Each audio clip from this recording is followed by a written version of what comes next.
Thank you very much for rejoining us. This is the US-based Focus on Liberia online television. We are live and direct from the main campus of the state-run University of Liberia.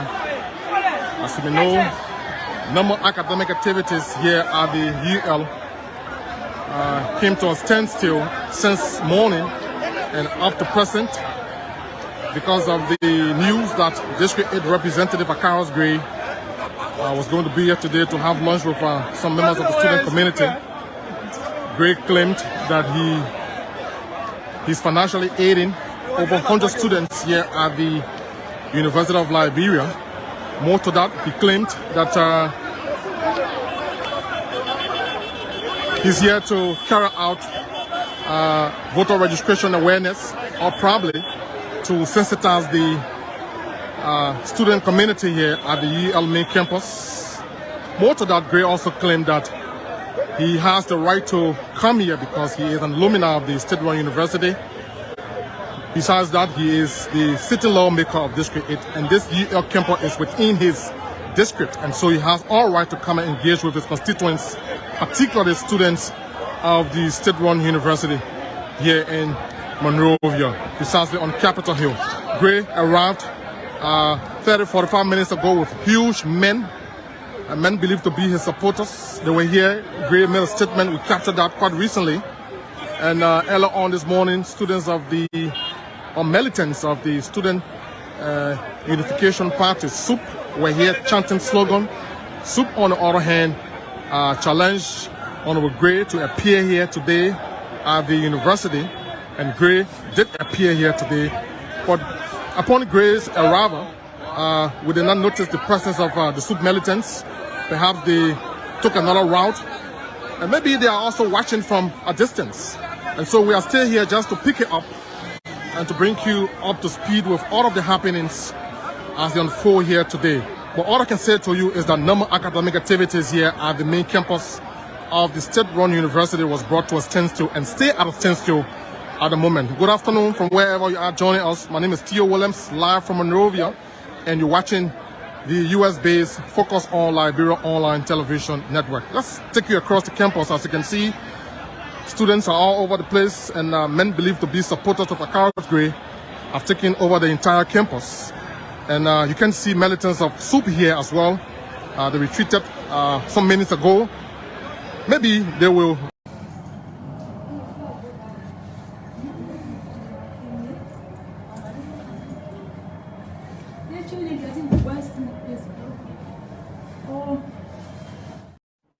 Hello, ladies and gentlemen, and welcome to this special edition of Focus on Liberia. We call this Between the Headlines. My name is Dennis Jah, and we are broadcasting from Atlanta, Georgia. In tonight's edition of Between the Headlines, we're going to be looking at the chaos on the University of Liberia campus. What we saw yesterday, March 13, 2023, is that student activism is a hooliganism, whatever you call it. Who or what is responsible for that, and how can we fix this issue? I have gathered some former or veteran student leaders and activists to discuss this very important issue as how we move forward. With me, I have the veteran Anthony V. Kesseley, a former OTU president. Also, he's been president in the 80s. He's the most senior on the panel tonight when it comes to student leadership. Mr. Kesseley, welcome to Focus on Liberia. Thank you. Thank you. Glad to be here. Thank you. And Mr. Kesseley was president of also, that's the UL Student Union, on SUP ticket, that's the Student Unification Party. Bo, you are welcome. Thank you. I also want to welcome another student activist at a time when he was at the University of Liberia. He was member of the Student Integration Movement, SAME. He is FOL political analyst, Mr. Mohammed Sharif. Mr. Sharif, welcome to Focus on Liberia. Thank you very much, Dennis. It's good to be here. Also, I want to welcome another, they call themselves SUPist, another member of the Student Unification Party at that time, Mr. Kalebo Gonglo. Mr. Gonglo was also at that time president of the NIBA Student Union. Mr. Gonglo, welcome to the special edition of Focus on Liberia. My pleasure, Dennis. I was also co-chair, a member of the Central Committee for the Vanguard Student Unification Party. Ciao. Let me also welcome Mr. Randolph Glee. And Mr. Glee is at work. We understand he's going to be off camera very soon. But Mr. Glee also advised a former vice president of OSU on student ticket. Mr. Glee, welcome. That's the, please tell me what student is. I'm forgetting now. Mr. Glee, welcome to Focus on Liberia. Yeah. You guys will always remember soup because they love violence. You know, I'm from Student Democratic Alliance. I know all of the panelists, all of them shaking their body. Thank you so much, Mr. Jha. Thank you. And which year was that when you were vice president of OSU? I think I'm the most recent. That's from 2011 to 2013. Welcome, Mr. Glee. Last and definitely not the least is Mr. Thomas B. Canner. He did not go to the University of Liberia, so he's not a member of either of those parties. He went to AME University. Mr. Canner, welcome to this special discussion. Thank you, Dennis. So like you said, I'm from AMEU. I was the Secretary General of the Lufa University Student Association at AMEU, and I was a candidate for the position of Secretary General in the senior class election that was not held. I mean, a government of unity was funded, and I did not get the position. And throughout my years at AMU, there was a ban on student politics, so we didn't really have a lot of time to be able to take up these political titles. Thank you. Pleasure to be here. Thank you so much. Again, we want to welcome all our viewers from across the globe.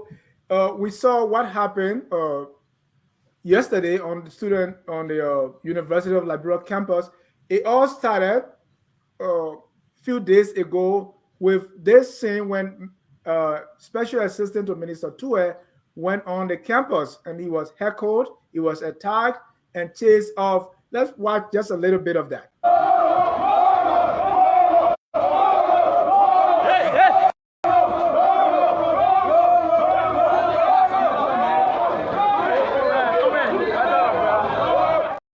As the story went, following that, Mr. Carlos Gray announced that he was going to go on the campus Monday to have lunch with the students, and that set off a whole lot of things. He went there, there was chaos.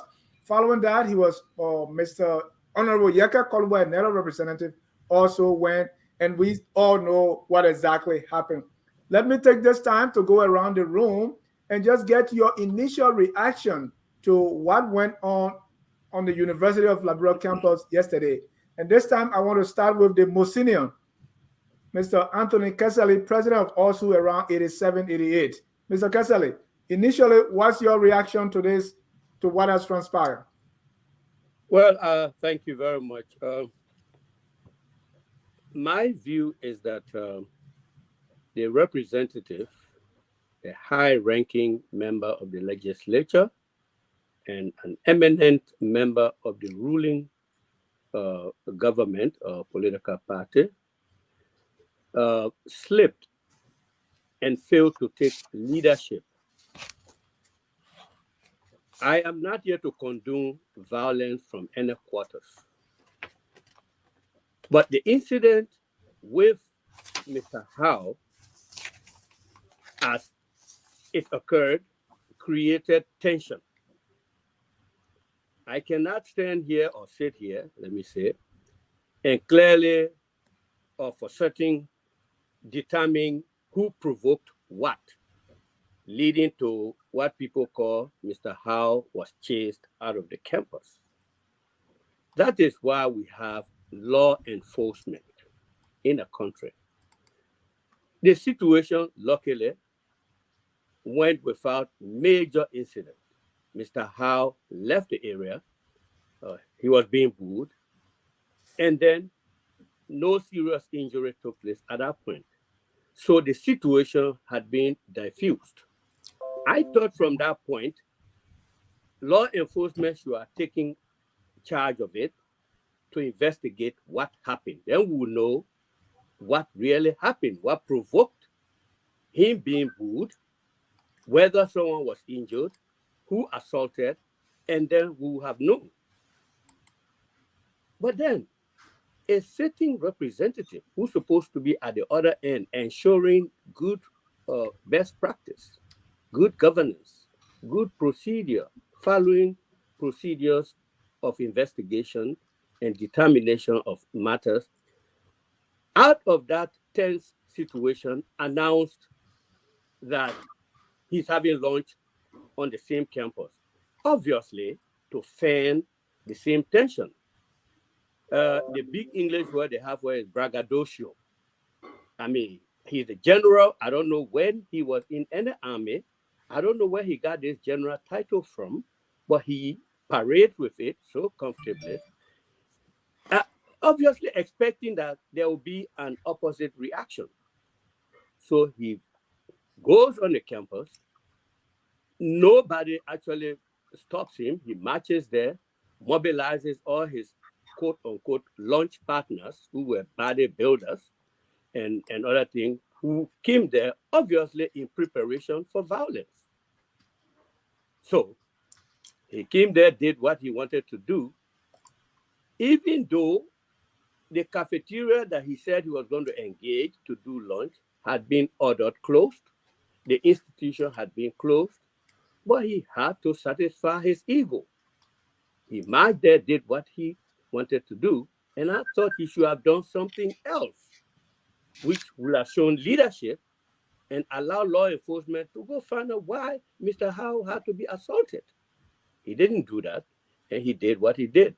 So I think he contributed. If any CDC person thinks that Akara's Grace action helped their cause, I'm so sorry. He didn't. Thank you. Yes, so Yeke Koluba followed, and then, I mean, you see, I'm hearing somebody got injured, somebody got killed, and this and that. So the representative showed us this responsibility. He should have exercised leadership. Thank you. Let me go to the former Vice President of ASU, Mr. Randall Glee, to get his initial reaction to what transpired at the university. Mr. Glee. Yeah, for this particular show at this particular crucial time for us to give some information. Because if we want to discuss this particular issue, let's first of all know the function of a lawmaker. It's representation, oversight, and lawmaking. And let's also understand the environmental space of a university. It's meant for research, it's meant for teaching, it's meant for socialization, academically. So the question that beat my imagination, on the first day of a working week, someone who is paid with taxpayer money, he chooses to go on the state-run university campus to say he went to have lunch. Is it a lunch? The cafeteria that is owned by the student and by ASU does not have the capacity to even take 40%. And he taking entourage of bandits from outside, extended militant, those that are not even in school, bringing them on campus to say you want to have lunch with them. I think Mr. Gray should have known better. He should have put on his leadership cap to think. Let me face the students. I can't blame the students. Serena Cephas. Serena Cephas is on the radar of the Treasury of the United States. So to sound the caveat to enlighten the minds of people that this is the guy who hands is in a cookies jar on the campuses of the university, I don't see a problem with it. There's someone who took state money, 160,000, said he was creating publicity for quote-unquote legends that we could not see, to create awareness that these are the guys who destroying the image and creating more poverty on the life of the people. The students did no harm. Akara's Great, when I was vice president, Akara's grade on many occasions went on the campuses of the university, especially the main campus. He had lunch. He said that he bought food, he drank his own controllable beer like he always does, and nobody bothered him. But this time around, because he felt that people from his cartel was exposed by students, he decided to go on campus to show his strength. But as he has shown his limitation. Because if you are a sitting lawmaker and you see something on the campus of the university and you know that is against the norm of the university, invite the president of the university and let him get there and craft some policy that he must follow. It's almost like your son in a house creating problem and you get on your knee to go fight your son. It never see how many property was damaged, how many lives, and he had no remorse of what happened. He boasting around. And to my ultimate surprise, up to now, the first citizen, the president of the Republic of Liberia, has said nothing about it. Mr. Glee, I know you say you want to go sooner, but do the students have any responsibility as well? For me, in this particular case, I can tell you the student had no responsibility because Akaras went with the intent. If Akaras know the campuses of the university is meant for lunch, why did he take his early recession to Paris? Why he never took it on UR campus? Why he never took it on campus? But he went with the mind to create chaos. He went with the mind to attack the students because they have already flagged out corrupt officials in their government. So he went with the mind to fight back. Yeah. So I can't blame the student. He provoked the students. I was there as student leader at Akara's grade. Now he used to raka. He will walk from across the main road, go in the cafeteria and drink his beer. Why this time around he has to carry extended militant? Some of the people you see on the video that look like students, no. He brought them with the intent to go fight. So I don't blame the students. I support the students 100%. Thank you. What's about the university administration before you leave? The university administration, over the years, they have had issue with policy. Because the problem about the university, look, this is the very people you're thinking outside are the problem for the university. So I believe the leadership are listening to Dr. Nelson. They have had a meeting about investigation that started, but I know when it comes to investigation and other things, it's endless. We're not going to get any result that will be different because what? It is CEC-led government. Nothing going to come from all of it. Up to now, the president has not said nothing about it right before his door. So I believe we just set for chaos. Thank you. Thank you. Let me go to the non-LU person, Mr. Kane. Mr. Kane, what's your initial reaction to what went on yesterday? So, as a Liberian citizen sitting out here and watching what was happening back home, it was really sad because it was very acrimonious. I mean, you could see, we just watched the video. Stones being thrown, people running helter-skelter. I mean, to be very frank with you, this reminds us of those days that we came from. And this is not a civil war, this was violence. But it used to be exactly what the rebels used to do. Before they go and attack, you listen to BBC, you will hear Charles Taylor saying that on this date, at this time, I'm going to be attacking Banga. On this day, on this time, I will enter Monrovia. And they will definitely do it. So it was a scene that the whole country was sitting and waiting. And we saw it play out. So it was very sad. And I think the situation that we are all in, including other Liberian students that are out, it does affect us. Because you come here to learn, to go back and contribute. And when you said you see the country going, that direction is very painful. So it was a very sad day to be able to watch that situation play out. But my initial reaction is like Randall was making a point. I would like, as someone trained in public policy and using my policy analysis skills, to be able to analyze what led to this.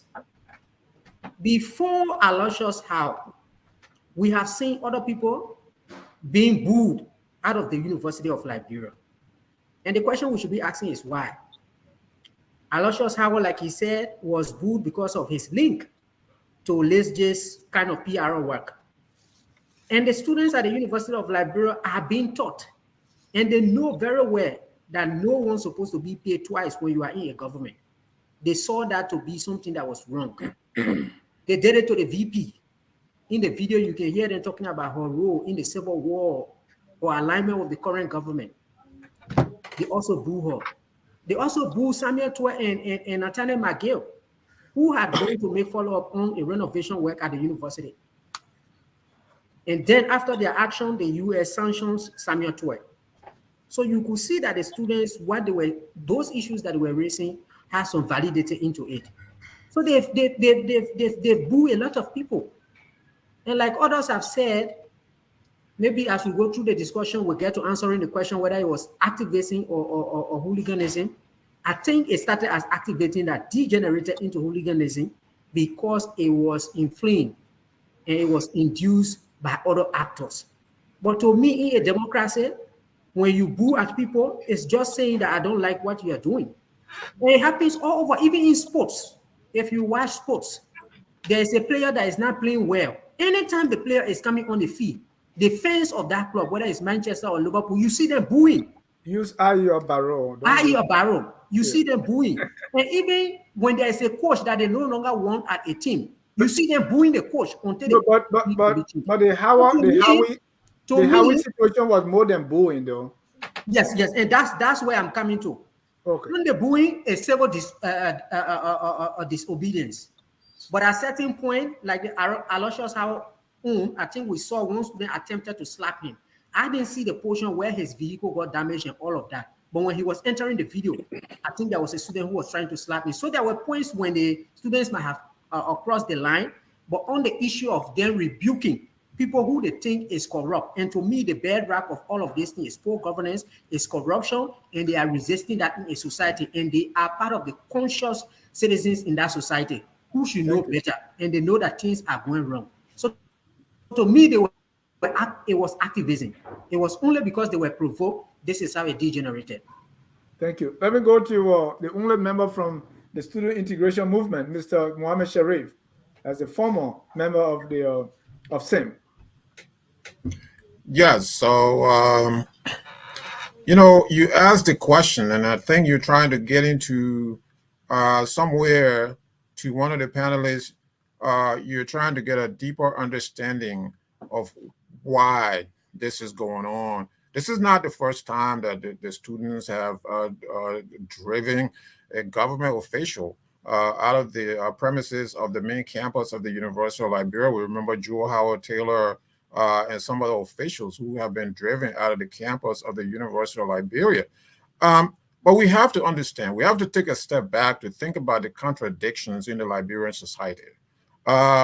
We are all well aware of the contradictions in the Liberian society. The students are aware of those contradictions. Look, so you have the University of Liberia main campus, you have the executive mansion, you have the Temple of Justice, you have Capitol Hill, and if you go down below, you have City Hall, you have also the Ministry of Foreign Affairs. So when you look at all these edifices, you look at all these institutions, what is the one contradiction that you can draw? What you draw is to the west of Capitol Bypass. The Capitol Bypass thoroughfare is the main campus of the University of Liberia. This is where the sons and daughters of the poor masses of the Liberian people cramped up. They're cramped up in small, congested classrooms with radiant heat and no running water. This is where they have to gain their education to be the next leaders of the Liberian nation state. Then across the street on the east side of Capitol Bypass, you have Capitol Hill, Capitol Building, of course. You have in there guys who are millionaires, men and women who sit there, lawbreakers who sit there, and they're millionaires. They're multimillionaires. You go behind Capitol Building, you have the seat of the presidency, the executive mansion. Multimillionaires sit there. Multimillionaires reside there. You have a Temple of Justice, the seat of the Supreme Court. Again, a set of elite sit there. They reside there. None of these elites are inclined to assist or promote the Liberian educational system. None of these elites are disposed to promote conditions, to ameliorate conditions at the University of Liberia. The students, of course, are aware of that. If you go down below, you have Jefferson Koji's office, which is down below the University of Liberia. Jefferson Koji, from all accounts, is a millionaire. He sits there. What is he doing for the University of Liberia? He's not doing anything for the University of Liberia. The president is not doing anything for the University of Liberia. The legislators are not doing anything for the University of Liberia. So you have this inherent contradiction. So emblematic of this contradiction is right there in that geographic confines of Capitol Hill. So you have all these wealthy institutions, public institutions, by the way, adjacent to the university or neighboring, adjacent to the University of Liberia. The students are aware of that. So these public makers are creating the fire for which the students are reacting to. So this is a reaction to the contradiction in the Liberian society. It's a reaction to the failure of the George Weah government to address the ills at the University of Liberia. So of course, you're not going to not blame the students now, because this is an issue that have been going on for a long time. I'm sure the students have made this public time and again, but the administration continues to turn a blind eye. So when you see this happening, it's the result of these issues. And so when you have a legislator, and you think the students are responding appropriately, Mr. Sharif? Well, you're not going to attack the students when you have all of these issues going on that have remained unaddressed. But your question, I get your question. The part about drowning out intellectualism. There was a time in my lifetime when we were in high school. We were recruited real early on. In high school, we were the young cadres.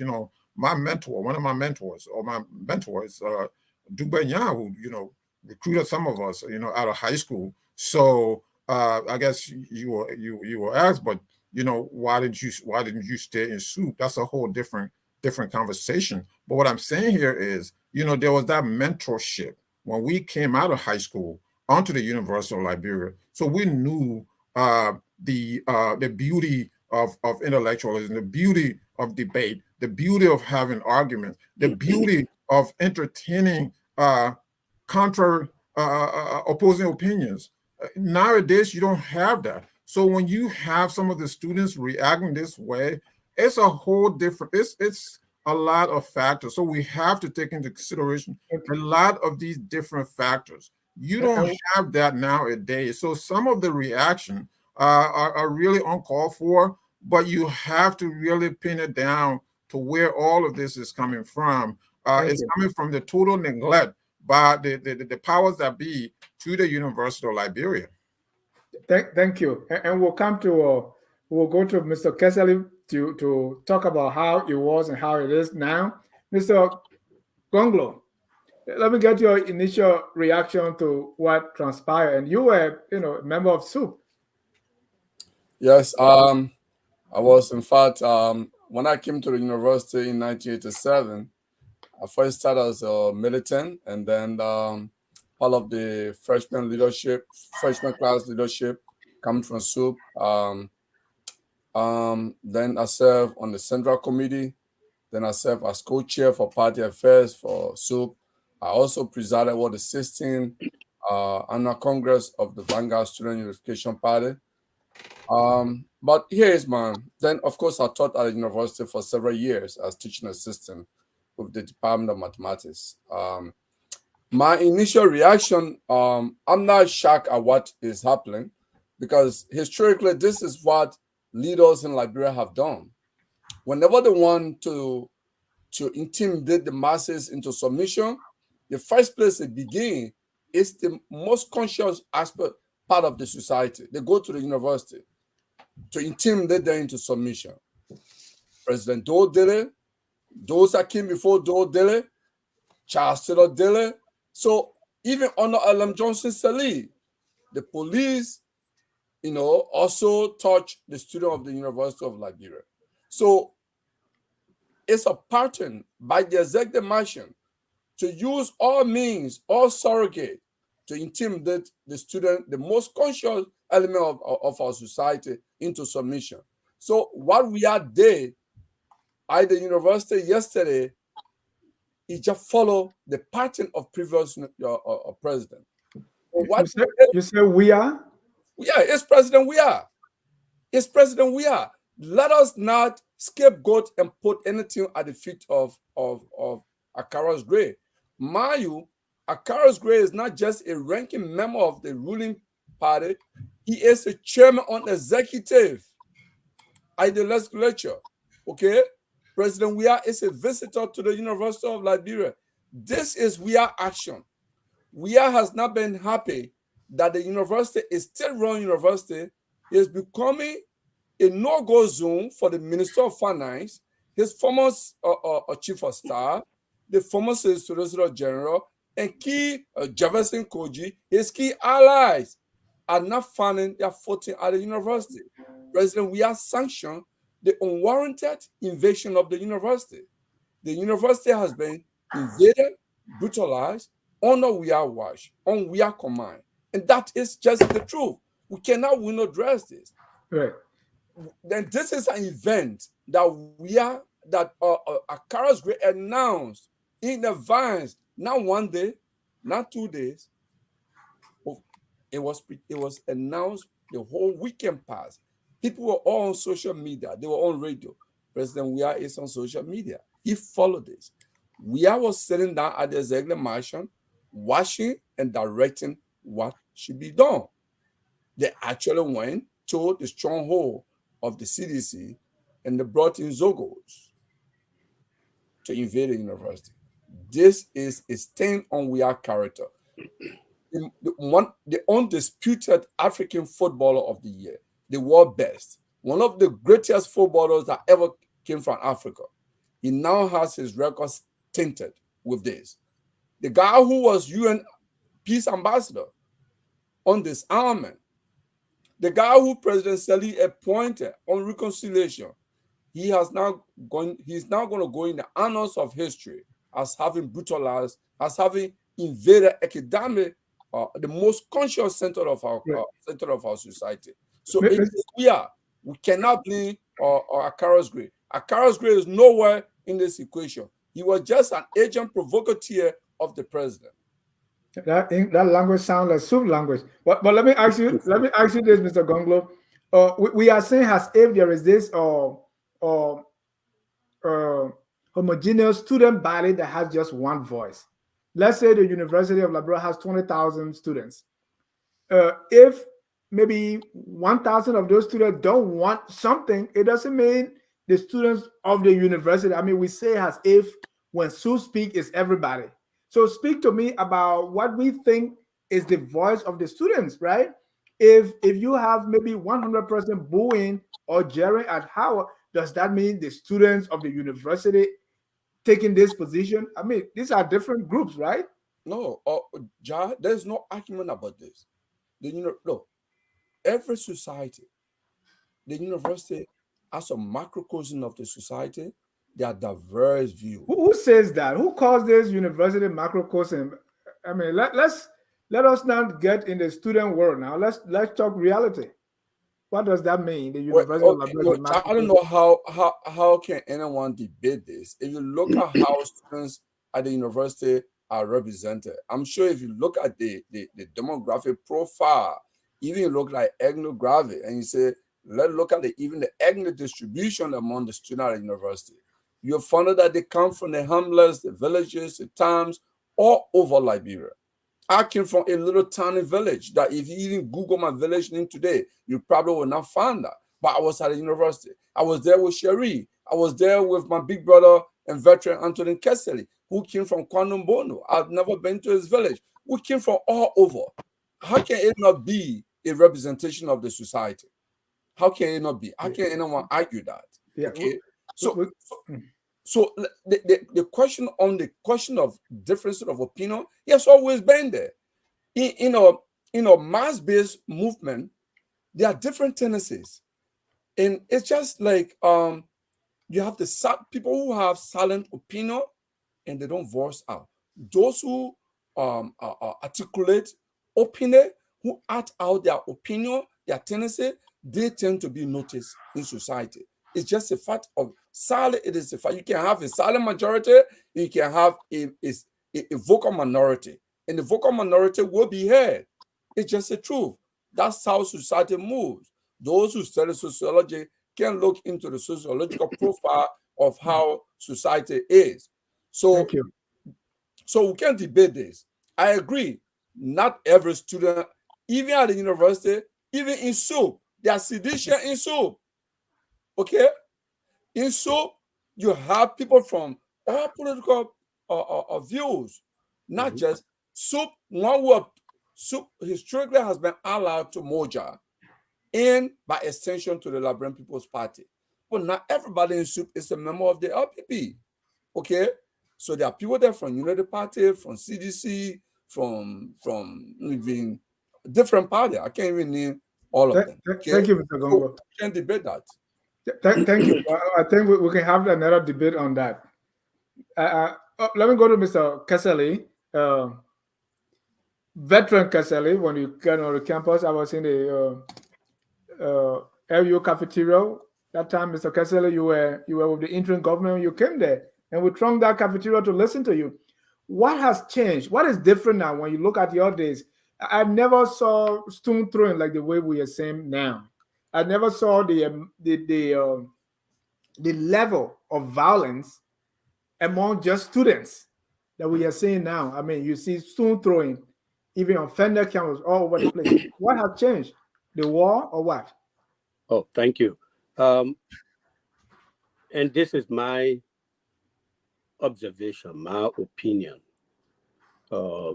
Sociologists and other people could do deeper studies to find out. But there is a tendency for people to hold all things constant at the University of Liberia, to imagine that the university is supposed to remain the same when the country is evolving. You just mentioned the war. We have come through a lot and arrived at this juncture. A lot of other factors have been introduced in our way of life, in the way we pursue ends, objectives, or whatever mission. So all of these things have impacted every sector of society. University of Liberia, not an exception. So when we were there, and I'm not the oldest person who was at the university, you have good people like Frederick Gobewali, you got people like Joseph Zekedo Koto, you have people like Wilmot Komine Best Wisse, you have people like Dusty Wolokoli, who were all there, who were advocating. We also have to know that the democratic arrangements have changed in our country. For better or for worse? I really thought for better, but the way it's being misused is the problem. Because, I mean, back then we had virtually one party. On paper, we had a multi-party system. But in effect, we only had a true weak party. People say it was a one-party state. No, the papers did not say we were one party. But in effect, the situation was handled such that all other parties basically died or became ineffectual. So there was de facto one-party state. The country was severely divided into the ruling class, basically among the settler group, and then the rest of the population, indigenous population. All those things influenced things on the university campus. So they had ASAP, all student à la party. Then you had SOUP. It had a lot of connotations of country versus Congo. That played a part. And it was the oppressor-oppressed, manifestation in student politics. That era has gone. We went through war, and you saw how people pursued what they wanted to pursue by force, by violence, by other means. And we have come this far. So all sectors of society will change. So a little bit of violence, is being used on all sides. I mean, nobody should come here and say, soup. No. In the political process, people resort to violence more easily now. Well, when we were at the university, actually, we were under military rule. I mean, you remember that we were under military rule, which had, metamorphosed into what they call civilian rule, but in effect, it really had military colorations and all the trimmings of the military. They maintained that. So my thinking is that the evolution of the country has hit every sector. It hit the youth. It hit everything. So nobody will say, oh, soup has become violent. Well, the society itself, look at what it is.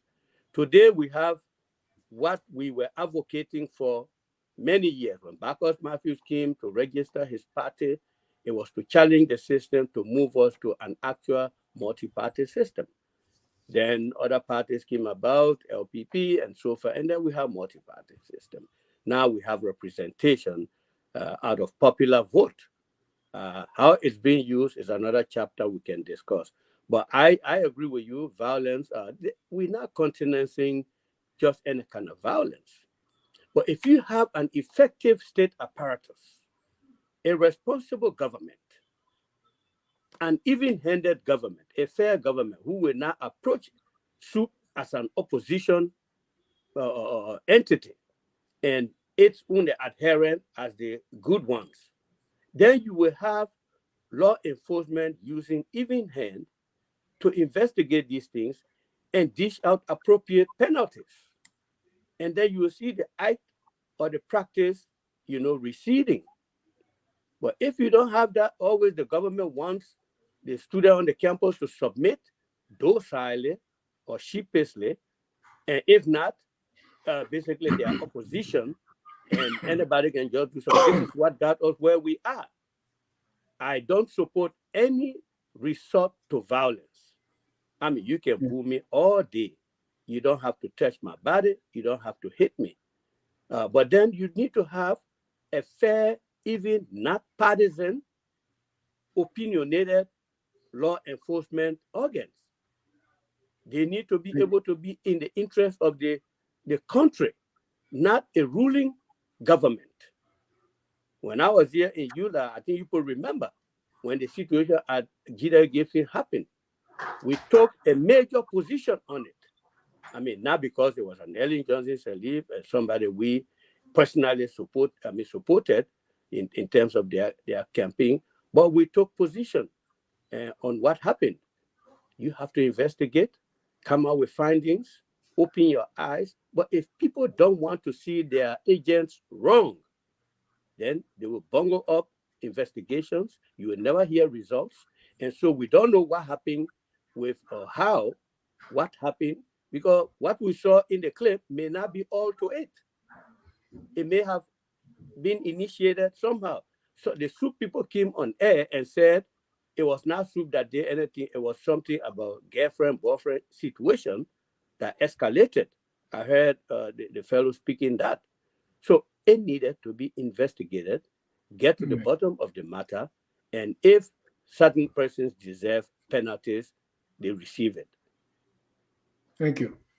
We'll go to the root cause analysis. Really, what is causing this? And Mr. Kessley talk about the violence on all sides and even in the larger society. Let me play a clip about a short clip, the kind of language used, and so that we can really understand what really is causing this and how we can solve this.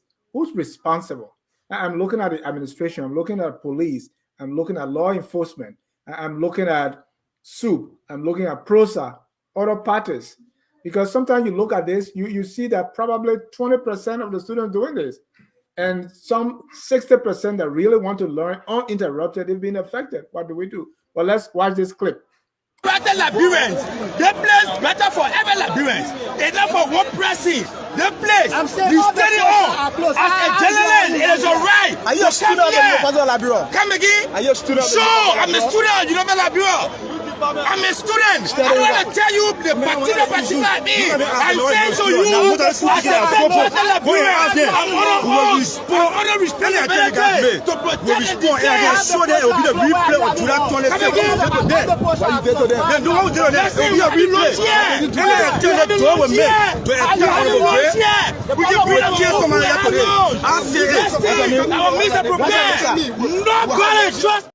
Any attempt to attack Honorable Gray will kill somebody today. I say it.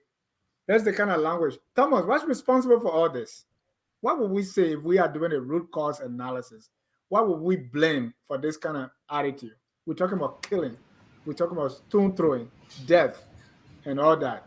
And then all of you give a kind of knowledge that Honorable Gray, who's supposed to be the adult in the room, is coming there walking with macho men. What's responsible? So, Dennis,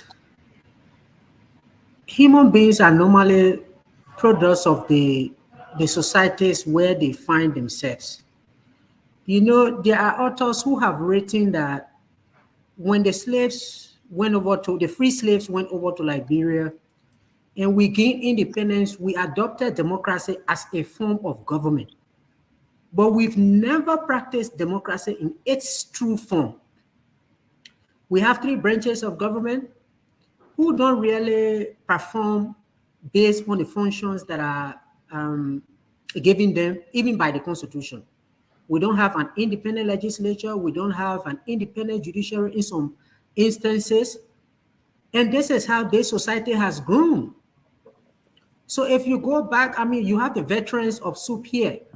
I did not go to the University of Liberia, but you often see SUP and their members saying they have this cadre training that they go to, right?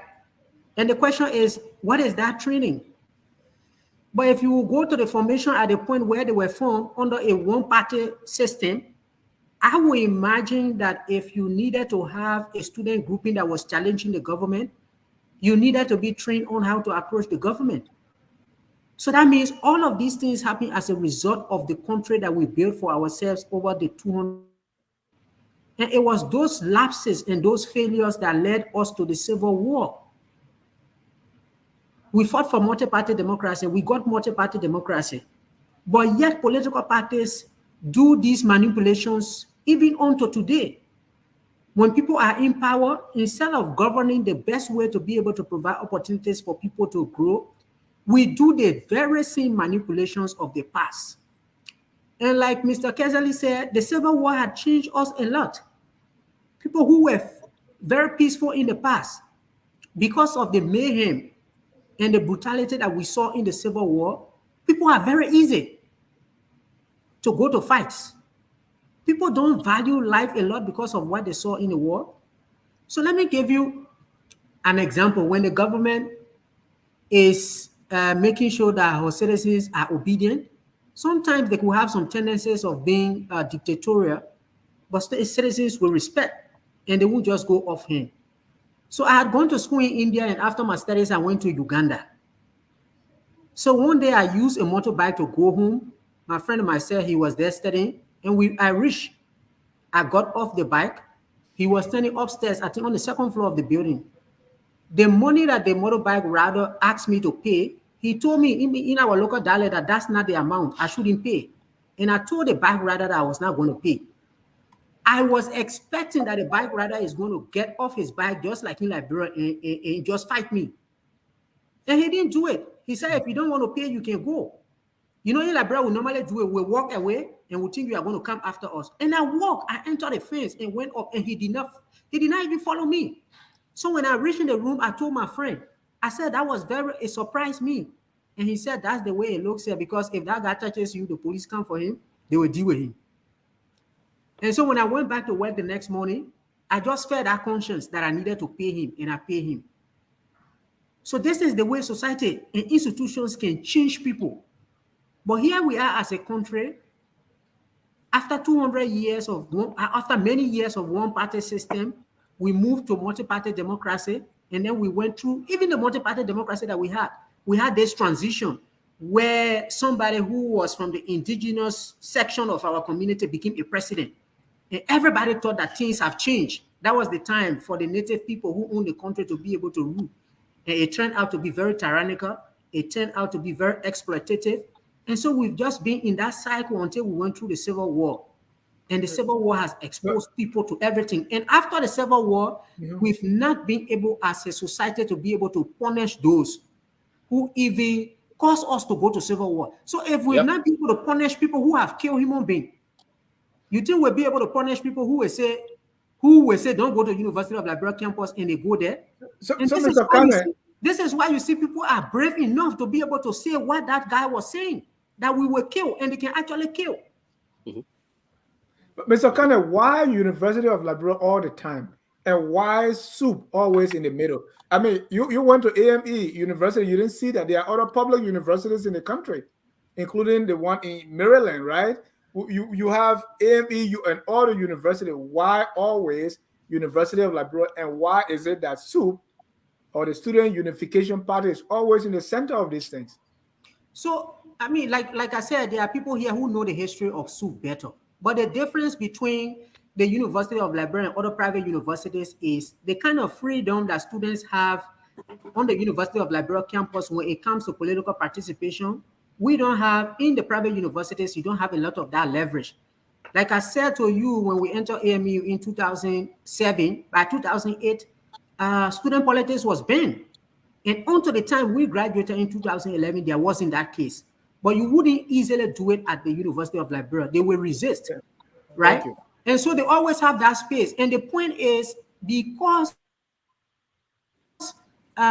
SUP and other student political parties who grew out of that university, which is the oldest, they've always played that role as a civil society. I can say to you that the impact of SUP has been reduced even by the kind of civil society organizations we have now, because fighting government has not only been left with students, it has now been civil society organizations. So when something happens, you see a lot of civil society organizations putting press statements out. But they've always been that way to be able to fight injustice. Like some SUP veterans have been saying, that they were established not only to be able to get educated, but to be able to fight for good governance in that country. And to me, it always goes back to government. If you rule well, if you govern well, then you have no space for students to come out and chastise you. But if governance is bad and they are enlightened, then of course they will react. Thank you. Let me go to Mr. Gonglo for, what's responsible for these things, right? What is responsible? Mr. Gonglo, let's do some root cause analysis here. Yeah, Dennis. We can look at what is responsible. I mean, there are several factors. We can look at the immediate factors as well. But let me just, piggyback on what the question you asked Mr. Khan. I think the difference between, you have University of Maryland University or University, right? Okay, it's a public university. The question you ask is a fundamental question. Why is it that always University of Liberia and not Tonman or then TC? Why? The reason is very simple. We got these community colleges now, Buchanan, Lofa. We don't see this. Yeah, the reason is simple. The reason is, one, it is the location of the University of Liberia. Two, it is the fundamental issues that the Vanguard Student Unification Party has raised all along with the ruling class. The ruling class has never been happy. Every single person that ever sat in the executive mansion, their concern has been, how do we kill Soup? And because each time they tackle Soup, Soup always gets strengthened, because there are people with even the ruling class and say, look, we need the Soup boys to keep talking for us. I mean, I saw when we were at the university, I saw people come to us who were in security apparatus and say, yes, we'll give your intelligence, you'll do this. You know, when you think the same thing is happening now? Jacob Nimler moving on the campus, I know where that info came from, that they were going to come to tear gas. Okay? I was there, and I know, and I remember after Tama and myself, the mission we carry on our way to Fender. Okay, Mr. Can you give more? What was the mission? And people in Mr. Gonglo, come and Mr. give us information. I can get some classified things here. Is that classified information? I can get some, Mr. Gonglo. No, it was coming from government. It was. If Soup is this beacon of hope for people in Liberia, right? These are the people, and I like the word you always use, vanguard. If they're in the vanguard, why is it that after graduation we don't see much of Soup activities in government or in the greater society? So here is the question: every institution, like Mr. Cannon alluded to earlier, Soup is such that Soup is a mass-based movement. In Soup, you even have thieves in Soup.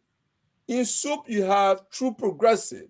Why you disappear when you get in government? In Soup, that tendency does not show because of the culture. Okay. But when they leave Soup, they are no longer under the control of Soup. They can then take on their own character. So you see some people who are militants and activists in Soup go in larger society, and you look at them and say, but that guy was at the university, and he used to say, see what he's doing. Because the discipline in Soup was different. Now, in a larger society, he found himself in different situation. So that's part of the reason, okay? So what I would say, and just to your question, though, you see, if the government, like they cannot even allude to that, if the government does the right thing, what does the Vanguard Student Unification fight for? We fight always with the demand that the University of Liberia is a state-run university. It must be funded 100% by the government. It's a taxpayers' university. Government should fund the university and improve it. So that is, it has never changed from generation to generation. So that's why even when the government underfund the university, there's always demonstration, because that is a cardinal or demand of the university. That right to education should not be denied because government does not want to fund it. Thank you. Mr. Sharif, you're a member of SAME, and I know you don't like everything being Soup, because Soup too has flaws, right? But I think SAME people became president maybe once or twice, if I'm not mistaken, or never. So I can't say, but we don't see SAME leading these protests, okay? And it's always kind of Soup. And too, you've been with them, Soup has its own flaws, right? What do you think is the problem here? Do you see that Soup too is part of the problem? Yeah. So first, I don't think SAME has won an election on the university campus. Or it was ISA or something. The Kwame. There was one election. No. There was one. Yeah, he was an independent. So SAME has not won election. He was independent. So no, it hasn't been Soup all along. So one of the things that I noticed, I quickly observed when I got on campus, as I told you, initially I was actually Soup. I made a move to SAME because of the contradictions. That's something you are alluding to right now. I saw that I don't like phony, right? So, I am real. And part of me is this whole thing about underdog, right? And it has to be real to me. So something in there with the student integration movement appealed to me better than the student unification party. There were a lot of my friends who came in and said, these guys are always winning. Well, I'm going to join these guys. That's not the way I am wired. I don't operate that way. But that's, to me, it's a totally different conversation for a different day.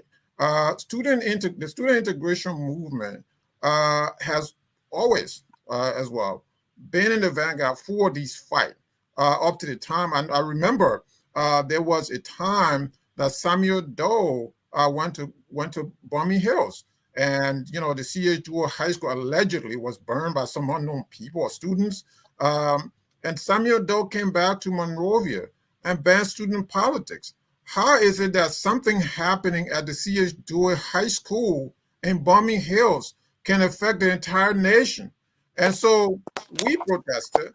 We led a protest. Both parties jointly led that protest. And I remember, Samuel Doe, the military regime, sending police first, with tear gas and rubber bullets. And then, I believe that they sent an army around the university, the perimeters of the university campus, and, quickly disperse these protests that we were having. But the protests went on for a while. And during that time, some of our leaders from both parties, Dr. Yan and some other guys were arrested and incarcerated at the police headquarters.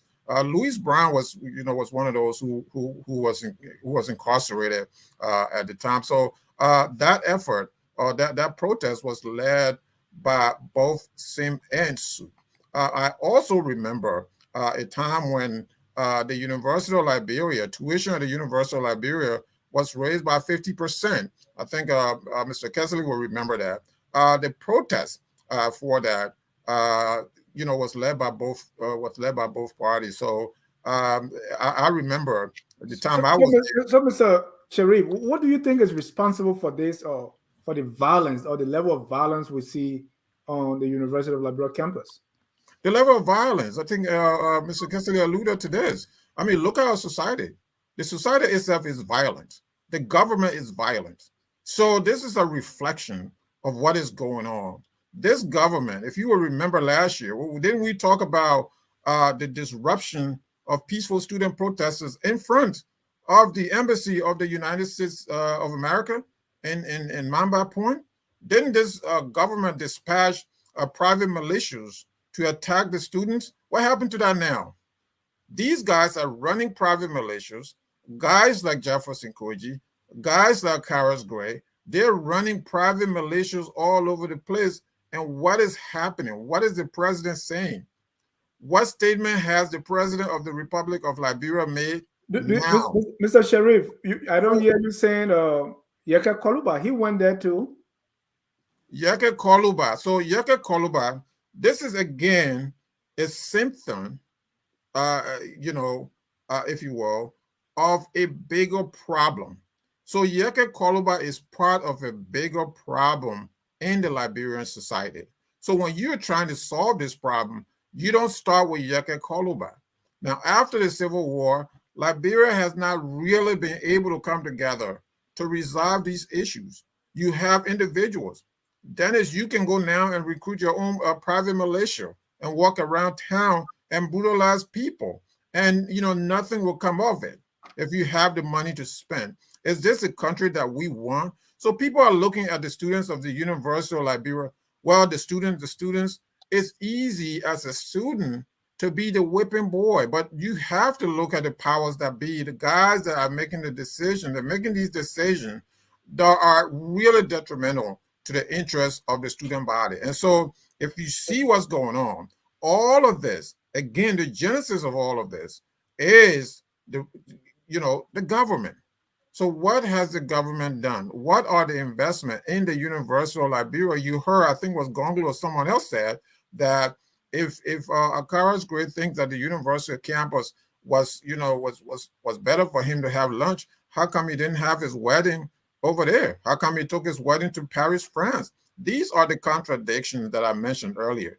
The contradiction is glaring, Dennis. When you stand on the main campus of the University of Liberia, you look across directly to the executive mansion. You look across directly to the Capitol building. You look on the other side is the Temple of Justice. All of these massive institutions, in these institutions, who reside in these institutions, multimillionaire thieves are residing in these institutions for the most part. I mean, not all of them, not all the lawmakers, but for the most part, they are thieves and individuals who are robbing the Liberian people of their hard-earned resource of their resources. And so across the street, as I mentioned earlier, is the University of Liberia. There is nothing there. So what do you think these despondent students are going to do? So all you need to do is to take a step and you're lit a match. So finally, Akara's Gray, where did he go? He walked around the university campus. He came from 9th Street or 12th Street somewhere, walked around and passed by the police station. And the police never lift a foot. There was not a single police officer that raised any alarm to say what's going on here. They knew he was going there. They listened to the radio. They watched the news. Okay, they follow social media. They knew what he was doing. Was there any police presence? So the police is also culpable. Gongolo said George Weah is culpable. George Weah is indeed culpable. So if I were, the parents of the students that were injured, George Weah and the entire administration will have to face the judicial system, the moribund judicial system that I don't have any trust in. So these guys already have blood on their hands. Dennis, George Weah has a blood on his hand. Akara's Gray has a blood on his hand. All of them have blood on their hands. And the Liberian people should be outraged for what is going on. So in the Liberia, where there was a civil war for over 10 years, and this is the best that you can get. So Thank you, Mr. Sharif. It's unacceptable. Thank you. Unacceptable is even. All right. Let's look at responsibility. I mean, all of you except Tom at a university, and these things. I mean, the university administration, starting from there. If a Carlos Gray, for instance, saying I'm going to the University of Liberia campus, I'm going to go there to have lunch, and you know very well that this is trouble. What is the responsibility of the university authorities? Then we go to the police. Even as Mr. Sharif said, Mr. Gray started marching through. We all watched the video with these guys, and they are walking, going there, in this militant way with people with big chested guys. Nothing happened. It's like you are waiting for these things to happen before you. In fact, today we read that the Liberia National Police has arrested 6 persons in connection to yesterday's violence at the University of Liberia. Those arrested include Jeremiah Poja, 24, Austin Toe, 26, Stephen Brown, 27, Ruther Bassett, 26, Jallo, 24, and Edwin Tagwell, 24. Also yesterday, so on the side of the police, the University of Administration, we see legislators, that's their colleagues. I know they had some discussion in the Senate today, and they were talking tough. That is after the fact. Everybody knew this was going to happen, and we just waiting. And then we talk about, everybody, the students themselves, right? The students, especially those students that are not, we saw PROSA. PROSA was there too, marching kind of in favor of Carlos Gray. We saw some people coming later on with Yeke Koluba. So it's like everybody here has a role. Civil society, political parties, opposition parties, most of the time, and Mr. Gonglo alluded that SUP, historically is allied to Moja, by extension LPP. So most of the time people are saying opposition political parties are using the students. So let's look at these different players. Let me start with Mr. Gonglo here. What's their role? Who dropped the ball? Well, Dennis, I think in my opening statement, I was very categorical and deliberate on this. The buck starts with President Weah. President Weah is the mastermind of the violence that. Come on now, we can always say the dog ate my homework, or this person made me to do it, or Eve gave me the apple. Can people take responsibilities here? No. So look, Dennis, you correctly narrated the how the whole thing unfolded. Akara's Great gets up and say, I am going there to have lunch on the university campus on the 13th of March. Days in advance. And he announced, he said he was moving there with men. He didn't say, I'm going there with my wife. He didn't say me and my family are going to have lunch. He didn't say so. President Weah is the president of the nation. Every single morning he gets the NSA briefing. He knows what's going on, where the threat, what the threat level in the country is. The police station is right there behind the Capitol building. The Speaker of the legislature is aware that the chairman on government is going to cause chaos at the university. Executive. The University of Liberia administration, appointed by a CDC government, is aware that a ranking member of the ruling party is coming to vandalize, to cause chaos on the university. You know why they didn't act? They got a message that President Weah was directing this. They could not do anything. That's the only reason. That's the only reason why Dr. Nelson could not act. That's the only reason why Patrick Sulu could not act. That's the only reason why Boffa Chimo could not constrain Akara's grade. That is the message. It was clear. It was not subtle message. It was clear. Where the president's interest is, no presidential appointee dare challenge that. Right. What did the message? What did the opposition leaders say? Now President Weah hands are stained with the blood of students, and that's it. History is going to record this. Yeah. I'm talking about opposition. Could they say something too? Well, the opposition could say something, just like they condemn the census, just like they condemn many other things. What has changed? Condemnation has just been the case. And historically, that has been the case, okay? So we can condemn what you may, but the fact is, President Weah hands are stained with the blood of students, and history will record that. Thank you. Mr. Kessley, you work in, when it comes to these organizations, from OSU to ULA in the States, to Vice President Bwakai's office, Vice President Taylor's office. So you've kind of been around these things with all these people that I've named. And let me also mention that there was a picture circulating that somebody died, right? Only to find out that that picture came from 2016. And there is a guy who said this was just soup propaganda. I confronted the fellow. I said, you posted it. He said it was just propaganda. So a lot of things are happening here, Mr. Kessley. Tell me, how do we apportion the blame here? Well, I think I so clearly made my point about the reluctance or inability or failure of the government to provide leadership where it is needed.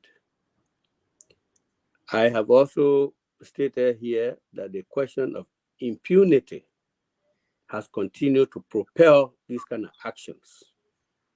If people feel that they will do these things and get away scot-free, why not? There can be no excuse here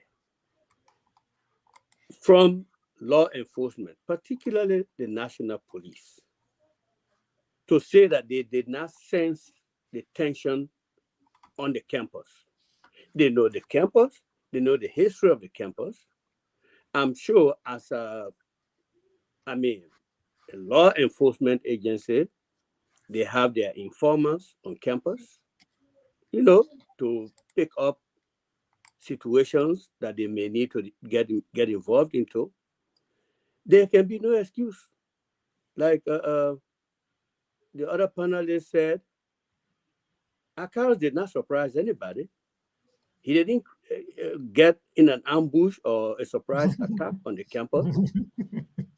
He announced it in the wake of the tension that was already there, that the police already knew, and he said he was going. Day 1, day 2, day 3, he kept re-emphasizing. Soup people came and said he's not welcome. So what else? What else did the police need to intervene? The university has announced the closure, the suspension of classes because of what? The security of the students, faculty, and property. Then this lawmaker said, I am marching there. Why the police couldn't go and say, look, this enough. You're coming to lunch, the place is closed already. I mean, let us leave it at this point, and then we are investigating what happened in the situation involving how. This is what is fanning all of these things that are happening because a government becomes partisan. A government allows its agents to get involved in fighting groups, individuals, or communities that they perceive as a threat to their power.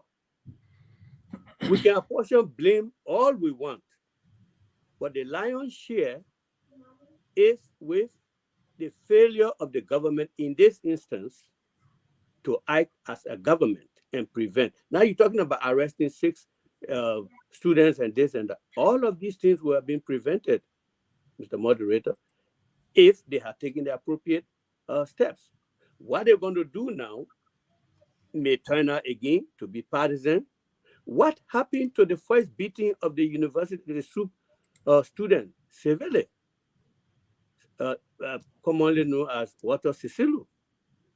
What happened today? You sitting on the panel, all the panelists, tell me what was the result with that kind of brutal beating? So what discourages, what serves as a disincentive, to the repetition of that? Nothing. So you see people in front of a camera saying they will kill, they will do this. What we did to them at the embassy is small. They are even taking ownership of what was done. They are accompanying, they are in the entourage of who? The sitting representative, high-ranking member of the ruling party, high-ranking member of the national legislature. So we cannot take this blame and put it on anybody. It's a failure of leadership, and the failure is deliberate. It's not an oversight. It's not a slip. It's a deliberate, and they have to change. And I get the lion's share, but where there is lion, at least we'll have. No, but I'm saying I have said that already, my brother. What I'm saying, nobody will countenance, violence. Like, I don't know what would cause on the university campus people to be dragging someone, kicking, and all of that. But you see it on the picture. You see how gruesome it is. It's going to die like that until the next one happens. Yeah. There'll be no investigation. When they find out that was done by pro-government people, it's going to die. Right. And that's my next question to Mr. Finish your thought to Mr. Sharif. Okay, I mean, basically, I was telling you that the blame for this, Akara did not need to go over there. He could have even taken seize of the thing and become a positive force in it. Right. He didn't. He goofed on this, and he has to stop because he's not helping their government. Thank you. Government. Thank you. And Mr. Sharif, to what extent can the polarization of our politics be a culprit here? Right now in Liberia, if something happens, people for government are only waiting to see whether you are blaming the government so they can go against it. And people opposed to government, they were just going to wait to see whether this is a good thing to do to paint the government whatever way for election purpose. Case in point, we saw what happened at the home of the former Chief Justice. I mean, just out of the bat, it's either government or opposition, and that's the way we're doing things now, black and white. At the university, you're just waiting to see, okay, if you are for government, blame it on the opposition. If you are opposition, blame it on the government. The kind of analytical discussion has dissipated. So to what extent has this polarization in our politics? I mean, if the person on campus now, you will see most of the time, what you will see is a soup will heckle people that are in government. But there has bad players also in opposition that may never be heckled by soup. Yeah. So this is the polarization. To what extent is this level of polarization of our politics, contributing to what we see? Yeah, the polarization is always going to be there. One thing I do know is that we who were the consciousness of the Liberian society, at the University of Liberia, we held together. So even though I may not agree with Mr. Kessley in certain areas, but when it came time to... And I know where you didn't agree with Mr. Yekesen, but let's leave that one. Yeah, so when it came time to fight, when it came time to fight the powers that be, the powers that suppress us, the powers that oppress us, the powers that have neglected us, we held together. So Mr. Chevy, those are strong words: oppressed, neglected, suppressed. It is evident, Dennis. So these words you're hearing now, it is very evident when you stand on the campus of the University of Liberia and you see the level of neglect, you see the level of oppression. What have we done? What did we do in 1987, 1988 for Mr. Doe to marshal law enforcement on the campus and ban student politics? What did we do in 2000, in those who were there in 1984 to invade the campus of the University of Liberia? What did we do?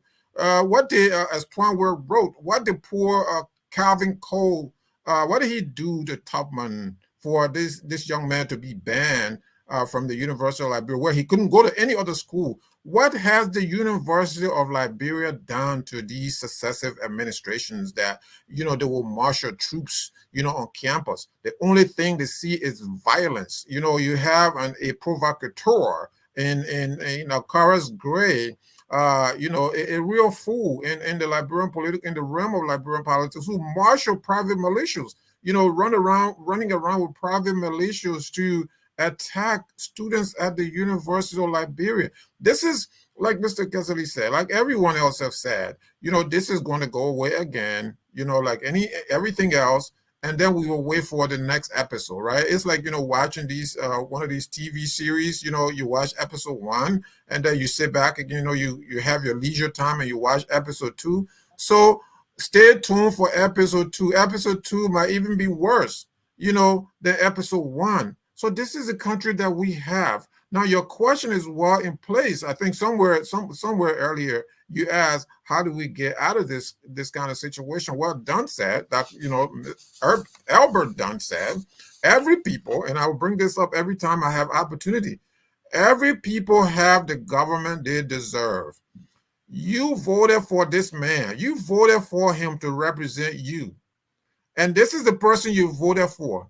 So out of all the people that Liberia have, Akaras Gray is the best that Liberia can offer. So that's the country that we have. Look at the dummies in the executive mansion. Look at the dummies on Capitol Hill, for God's sake, who are now multi-millionaires. These you may make the platform get charged for contempt if you call them dummies. The platform would never be charged for contempt because they know they are, right? They know they are. You will never be charged for contempt, Dennis, because they know they are. And now, if they don't know, and I have right to free speech, okay? And the U.S. ambassador said that right to free speech in America should not make us to kind of just say stuff. Well, look, We're not working for the United States ambassador. Maybe George Weah is working for the United States ambassador, but I don't work for the United States ambassador. I'm sorry. I don't subscribe to that. I know that we have a government that is not responsive to the needs of the Liberian people. And so we have to say it like it is. Right now, what is going on, you hear no one saying anything about what Akara's Gray did in the first place. And this is not the last time that he's going to do this. Akara's Gray is a provocateur, real provocateur. Now, he was the one, who led the fight to remove a sitting associate justice of the Supreme Court of Liberia. Keep in mind, this guy, was the one who led the fight, and he promised. He said, we're going to remove him, and he did. And he promised to go on the university campus and cause chaos, and he did. Thank you. Let me go to Mr. Kane on this same divide. Government one side, opposition one side. And it seems like that's how we are approaching all our issues now. Mr. Kane, same question that I asked Mohammed.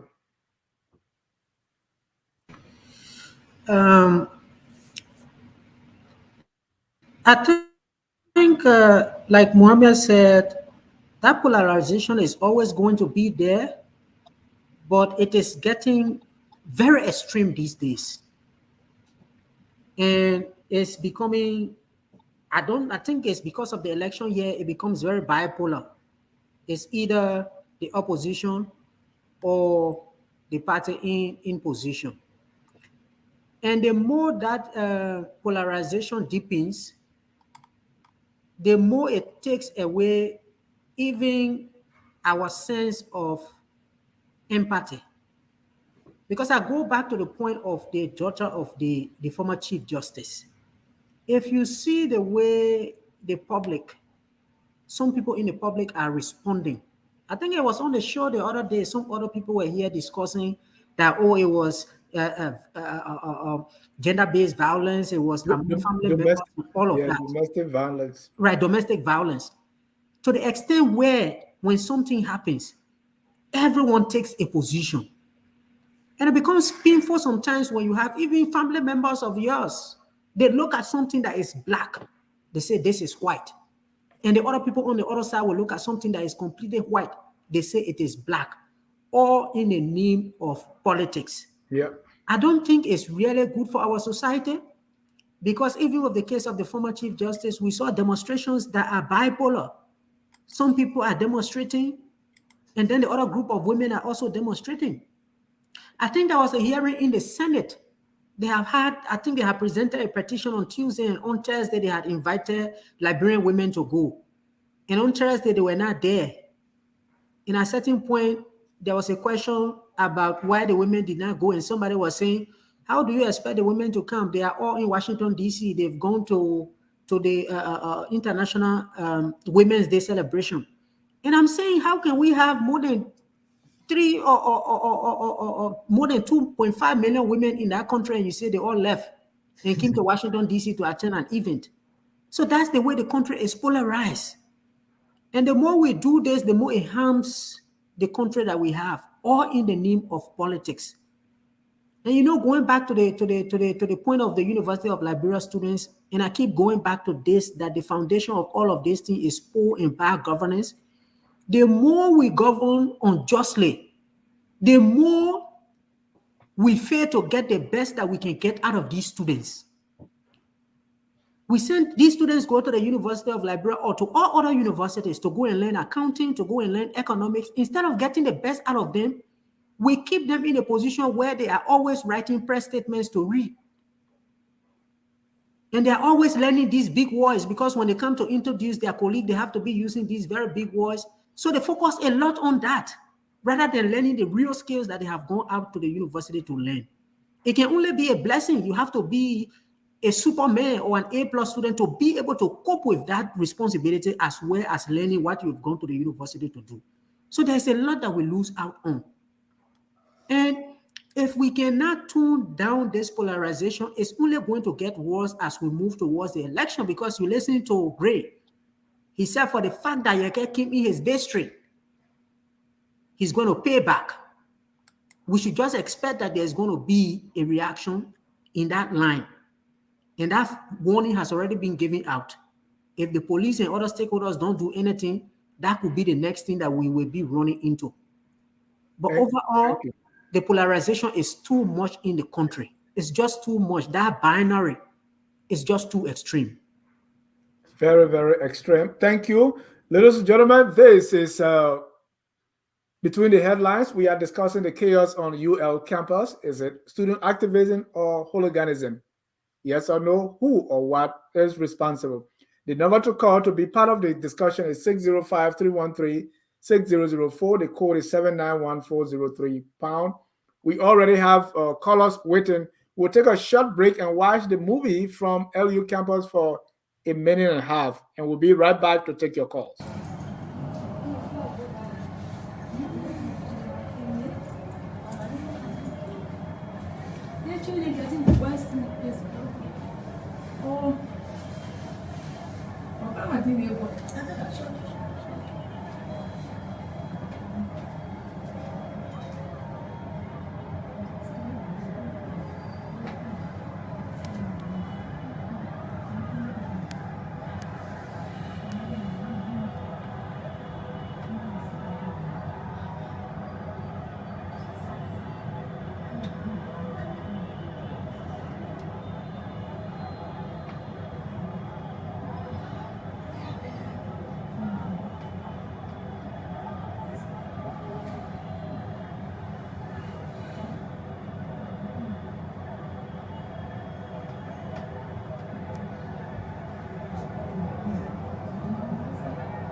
So, Kasabi, I'm looking at your body language. It's like these people are not even students. I mean, they are so anxious. I was watching the stone throwing. Yeah, and people are so eager. They are so excited to throw stones. Mass participation. Yeah, let's take some callers here. And you remember 1988? Yeah. Let's get our first caller here is Mr. Elvis Morris. He's been waiting for 16 minutes. Mr. Morris, you're live. Thank you, Mr. Ja, and hello to your panelists. It would have been nice if you had somebody who was CDC leaning, who also graduated from the University of Liberia, at least, or maybe he was even part of SUP. But let me just say this, frankly, the students got what they deserve. You know, very much so, they got what they deserve. They don't have a monopoly over violence. They're going against, CDC government people. CDC is the party of Zogos, the party of the Golan boys, the party of the Yana boys. So they don't have, a monopoly over violence when it comes to the CDC. They beat their chest when they embarrass government officials. They beat their chest when they harass government officials, and they think nothing can happen to them. The University of Liberia is not a fortress. Government officials are allowed to enter there. People who are adjacent to the government, people who are associated with the government are allowed to enter there. So when people sit on this platform and try to place the blame on the president by making innuendos and insinuating that the president has something to do with it, Mr. Jai should push back on that, because that's the same thing that happened during time. Anything that happened is though I did it. I do that, send somebody to kill somebody. The president, we had sending people to do what they're doing. Look, the bullies who thought they were bullies, they got bullied. Nobody should be afraid of those little boys. And when people talk about the taxpayer money, how many of them are paying taxes to the government, or even their parents are paying taxes? How many of them? We like to talk this nonsense about taxpayer money. A lot of people are paying taxes in Liberia. So I'm tired of hearing it. They got what they deserve. And the next time they do it, the government should do the same thing. Thank you. No, but the action was not government action, though. What? The saying that the government. No, I'm talking about you. No, what I'm saying, Akaris Gray going there. Akaris Gray didn't go there and say you're going to beat anybody. He didn't even get on the campus and started throwing rocks at him. So who is to get at it? just his presence being there, that means that you're attacking. Thank They're you. used to it. Anybody comes from out of the way, Please write your response down, Mr. Gonglo.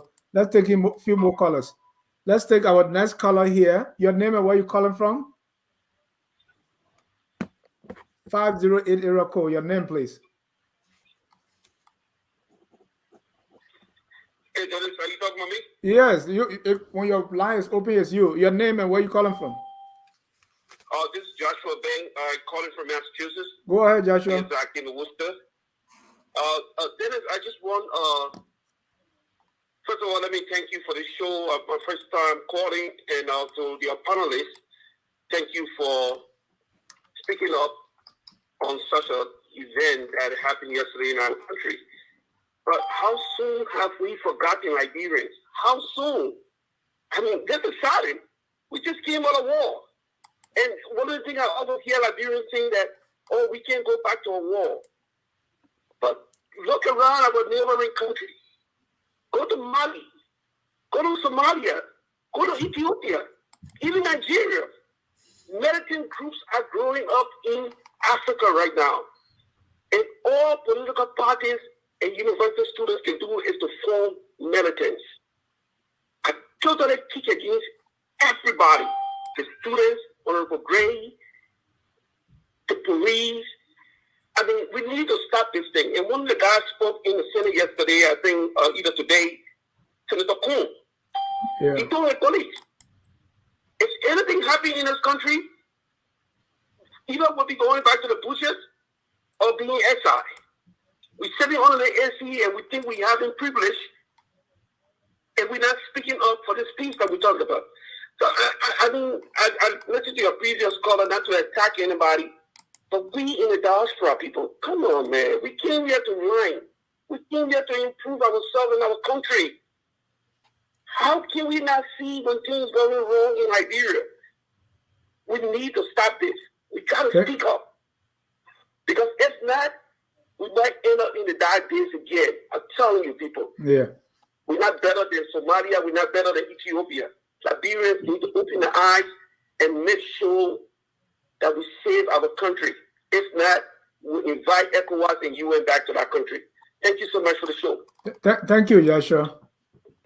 Let's take the former ULA Secretary, Arthur Weado. Mr. Doe, you are live. Go ahead. Thank you so much. Thank you so much, John. Thanks to your panelists as well. But I just want to say that what transpired on the campus of the university is total nonsense. It should have happened in the first place. For the fact that when the students gather to express themselves and boo people, I don't think that going should receive what transpired at the campus yesterday. I was too scary when I saw the great moving on the campus after making the pronouncement that he was going there for lunch. How can you carry those group of people passed by the police station? You see a single policeman in the street, and you went to prevent him.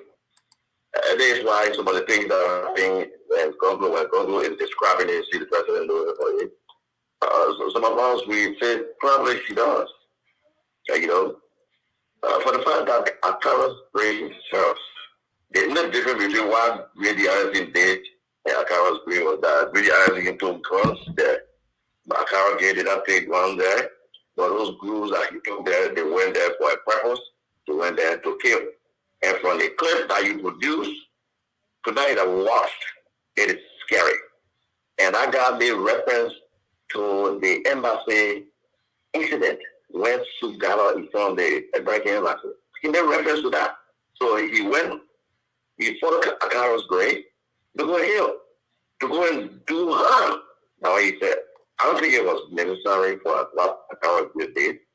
And every Liberian should condemn it to the fullest term, and nobody should take this common.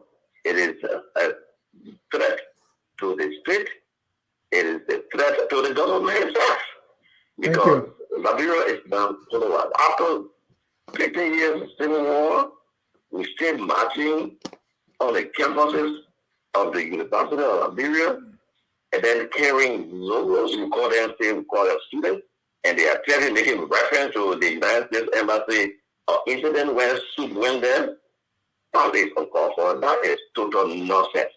Thank you, Mr. Wiado. I just want to say that. Thank you so much. Thank you. Let me bring on Tubman. Tubman, you're live. Go ahead, please. Yeah, Jared, thank you so much for inviting me on the show. Good night. I want to say thank you to your panelists, but I just want to condemn the action of the students and also Honorable Gray, governing the campus. I think his action was inappropriate at the time. I mean, he cited the violence, but we got to be frank here too. The students on like campus, on the University of Liberia campus, I mean, they cause a lot of chaos on my campus. Student militants, the student militants. I mean, you see different student groups on that campus. If you watch what happened yesterday, some of the groups on the campus were in favor of Honorable Gray coming on the campus to speak to them. And before even, I saw that from the beginning, before even Honorable Gray stepped on that campus, you saw student militants all over the place, running all over the campus, disturbing the entire campus. I mean, the campus is not super alone, the student body on that campus, student organization on that campus. There are several student organizations on that campus. All student organizations have the right to assemble. Right. But SUP is taking it to the extent. I mean, their militants is just getting off hand. I think they need to come under control. You see, and we can sit all here in the States and then say all we want. We got freedom of speech. We this, we that. The freedom of speech we're talking about in America, people die for this freedom of speech. So is Mr. Sharif over there talking about, I guess, freedom of speech, I can say anything I want to. Yes, you can say anything you want to do, but you want to say, yes, that's true. But we shouldn't be inciting violence in our country. We should understand that. That's the only country we have. Right. I mean, when we all get kicked out of the United States tomorrow, we got to go back to Liberia. It didn't incite violence, though. Dennis, Tubman, I understand, but our wars, no, Dennis, I'm not, our wars, what we portray out there, what we see out there, because everything that go on in Liberia is blamed on the government. Like Mr. Connor said, when the problem at the former Chief Justice House, the first thing everybody blames people in America, that's the government. The government sent people there to do this. You see, because of our political biasness, we're not objective when we say things. The violence on the university campus is wrong. Nobody should condone it. It's on both sides. We should condemn both sides. Thank you. We can sit here and the students have the right to do what they want to do. Of course, or they have the right to go on the campus too. Thank you. At least if you say the students are wrong, at least let the state security do that and not Mr. Gray, who is a sitting lawmaker. Running around with private militia. Let me bring in Mr. Madison Kemo. Mr. Kemo, 1 minute, please. Yes, sir. How you guys doing? I hope everybody's okay. Can you hear me? Yeah, go ahead. Whatever you're listening to, stop listening to the device so we can get you clearly. Okay, yeah. I just want to say this quickly. Liberia right now, we got to be, honest with what we're saying here. A country that just came for war, the elders in the land took upon themselves to militarize all the young people in the country, from all political parties, students, every now and then you see that kind of young people, I know that every young people around you, always hear them chanting battle cry, they're all positioning themselves, they're about to go fight war. What kind of society is running? You understand? Until we can face that as a society to say, we got to sit down, let our young people, and take their mind from this militarizing basis or military basis and stuff like that. The university campus is for everybody. Everybody has the right to go there. Right. But if you take upon yourself to arm people to go there, knowing very well that the environment is not conducive for that particular period of time, you're looking for chaos. And more importantly, We got a government. We got a president. He sits in the country without something. Nothing. Let me tell you, one of you on the panel here. If you're in a home, your children doing all of the nonsense, and you just say quietly, you think the home's going to be okay? You think that home's going to be okay? No. So yeah, but let's wait for Sunday. And you say last week ago, if you know, society, when they call about our character will be expelled from the address, parliament. They will be expelled for the behavior. We don't want that. Thank you. Thank you. And we can say the president didn't say anything. We have to wait for Sunday after the Sunday sermon if he doesn't mention it. So let's keep our finger crossed. All right. Yeah, let's give him the benefit of the doubt.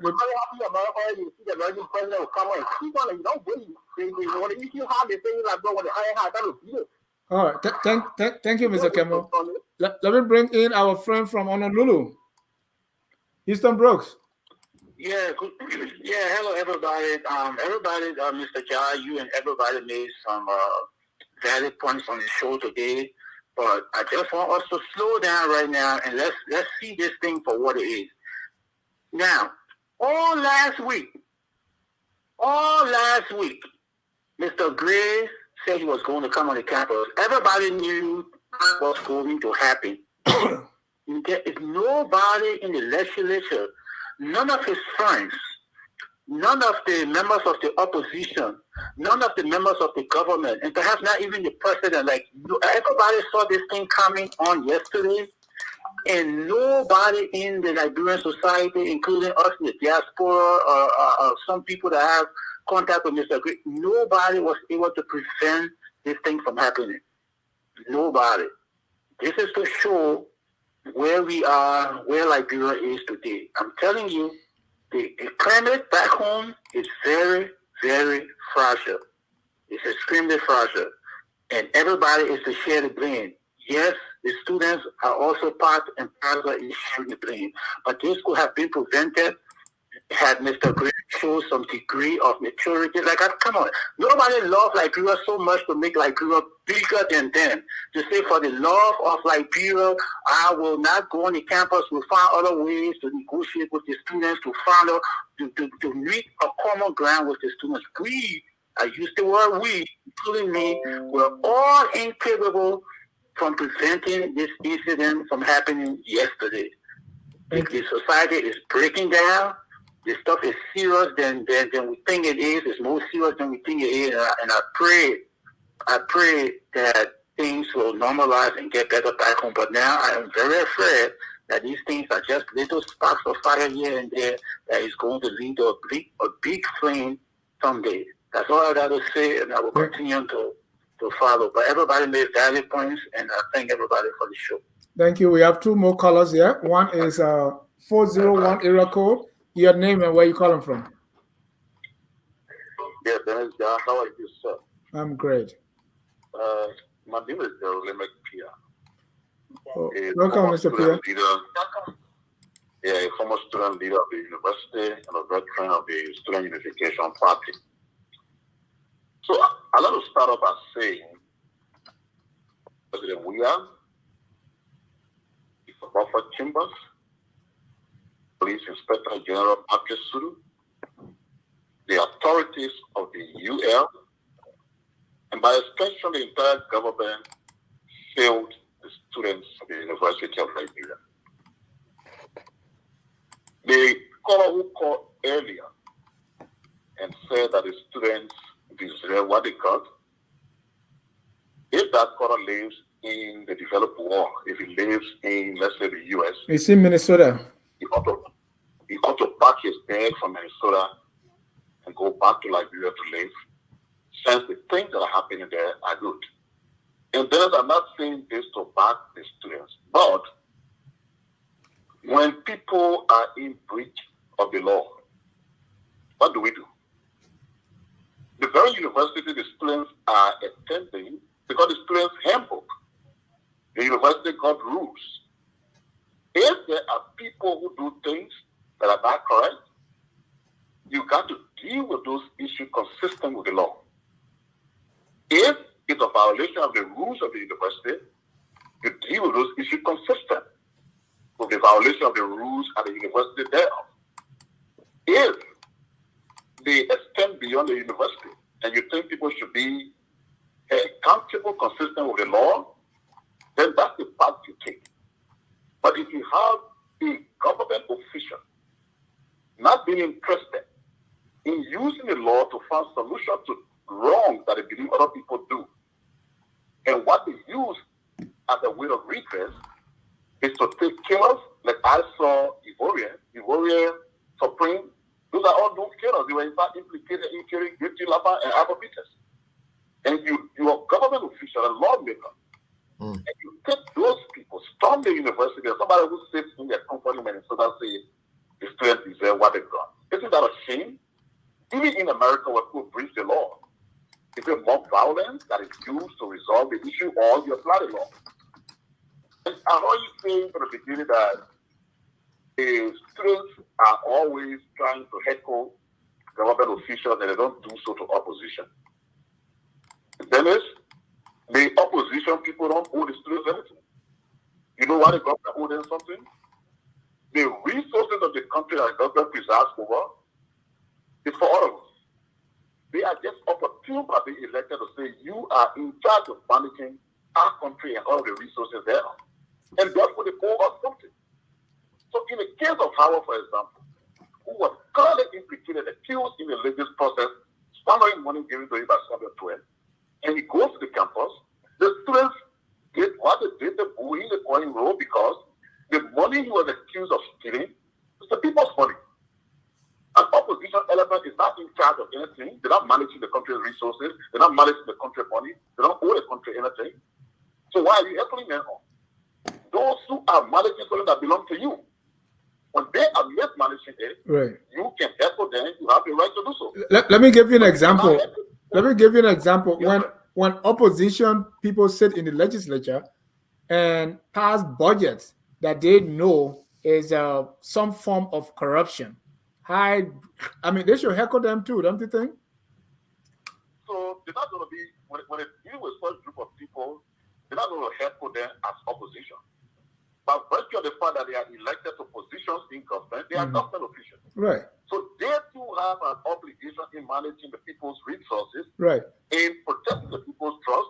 And when they violate it and they are being dealt with, as members of the government. Right, I know, but these people have treated the government coffers as a Chinese buffet.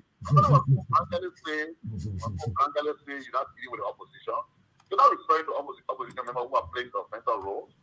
They think that it's people who got nothing to do with government who should also be the attention of people. And the reason why I have this understanding is I introduced myself to you as a veteran of SU. Yeah. As a former student of SU. In fact, what the students doing today, we had our experience. Right. I was part of a group of students who engaged the Taylor administration and intended us in exile. That has been the routine of school. Thank you. The government does the right thing, it will be okay. When the government is not doing the right thing, it does not matter who it is. In fact, as a member of SU, a veteran of SU, and First Secretary to Ellen Johnson Salim, I was expelled by SU as a veteran because they felt they had a problem with Ellen, and as a spokesperson, my defense in their mind was contrapositive to the value that they believed in. So thank you. Care about me being a veteran. Thank you, Mr. Pia. We got to talk more on this. We'll invite you to come on. But thank you so much for your time. Let me take the last caller here, and that's Tavina Cole. Tavina, you're live. Good evening, Tavina Cole from Texas. Interesting conversation. I want to thank you guys for the conversation and the input on all parts.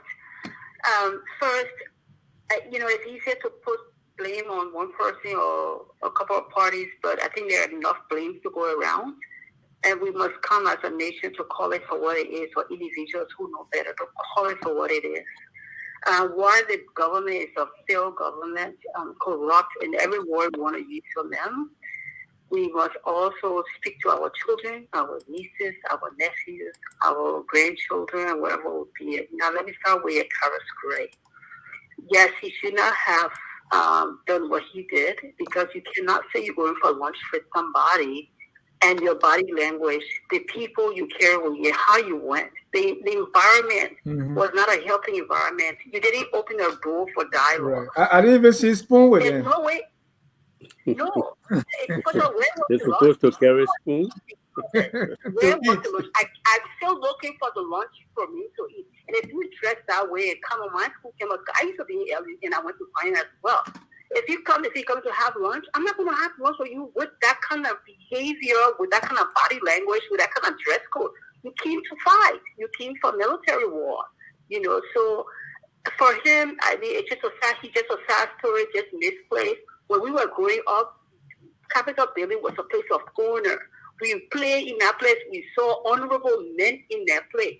Our father's friends were in that place. That place was an honorable place. It's so shameful to see what they needed to be.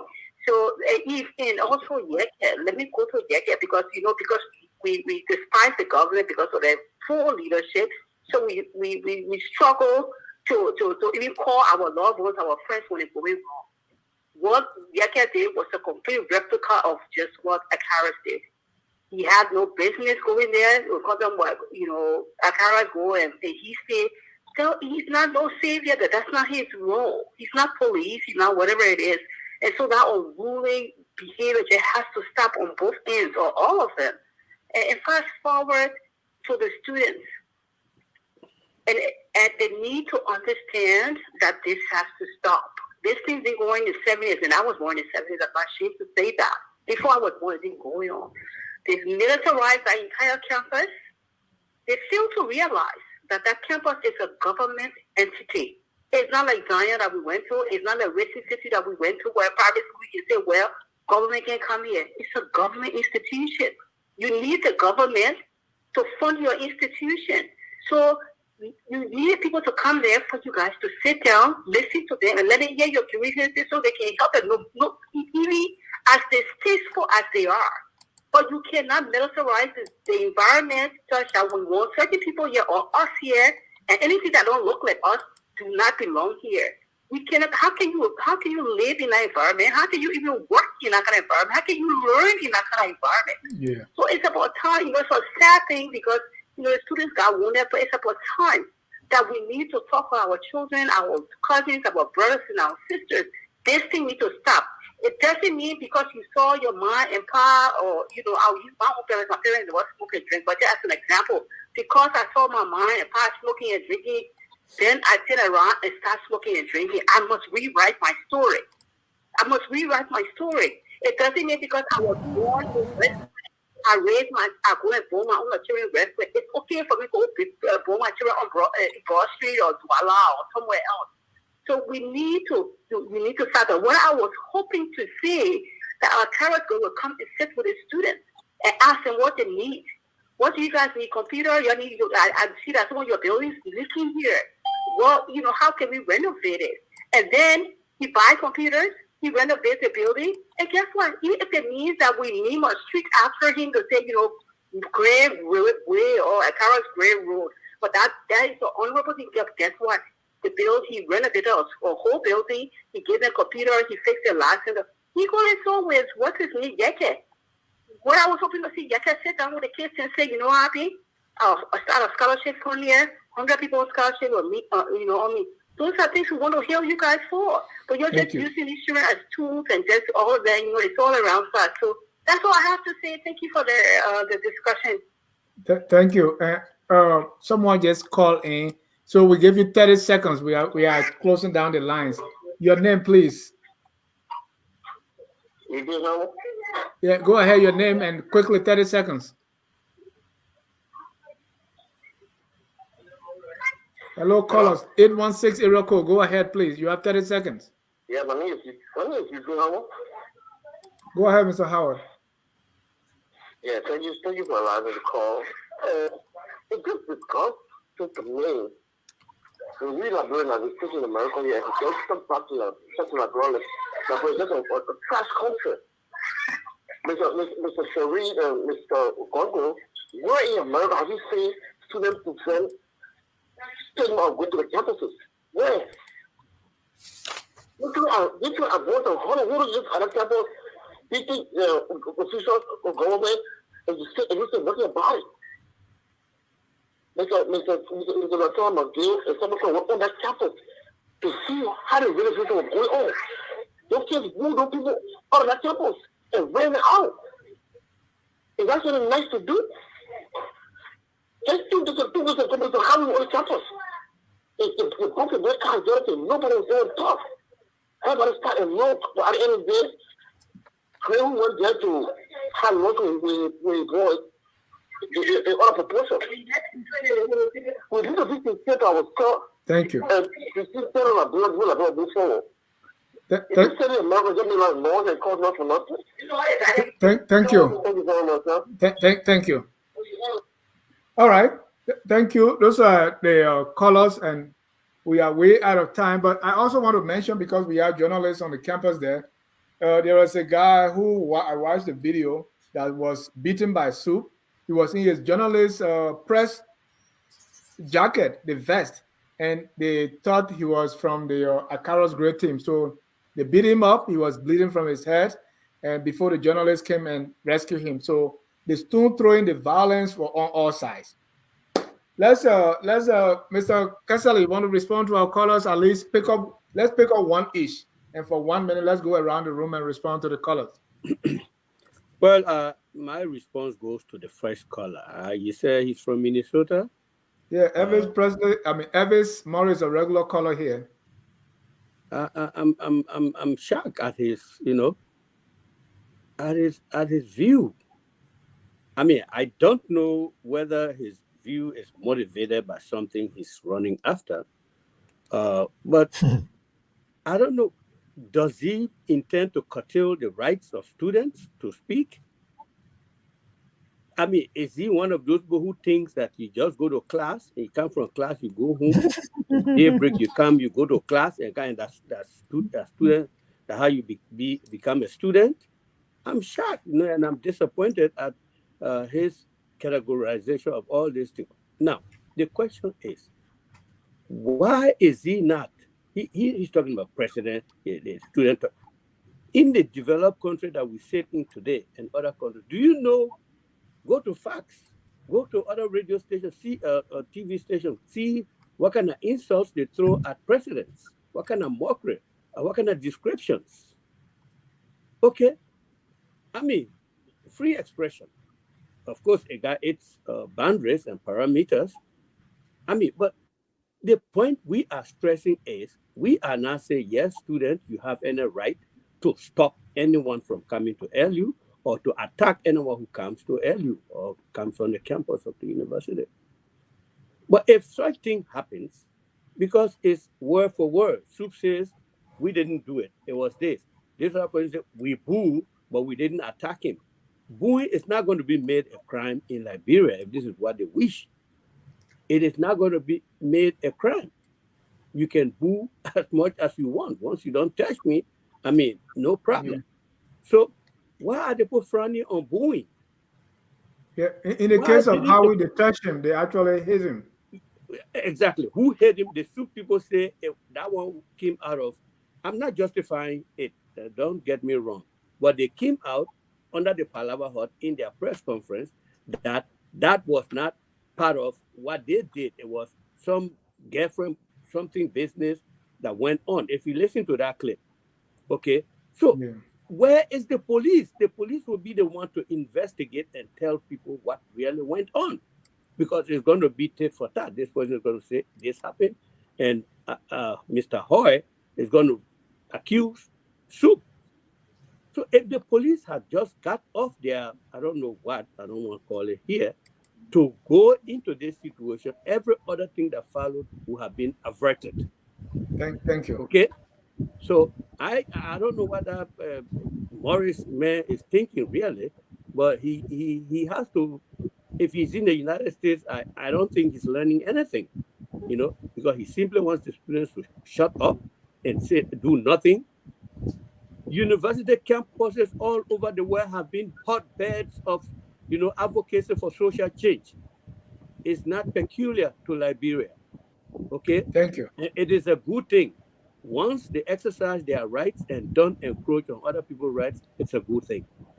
Thank you. Thank you. Mr. Kane, you have 1 minute to respond to our callers. Yeah, so I'm going to speak to something another caller said, but considering that my current program is in taxation and public financial management, I also want to respond to a piece of what Morris said, that these guys deserve what they got because they're not paying taxes. Many people in Liberia are not even paying taxes. That is not true.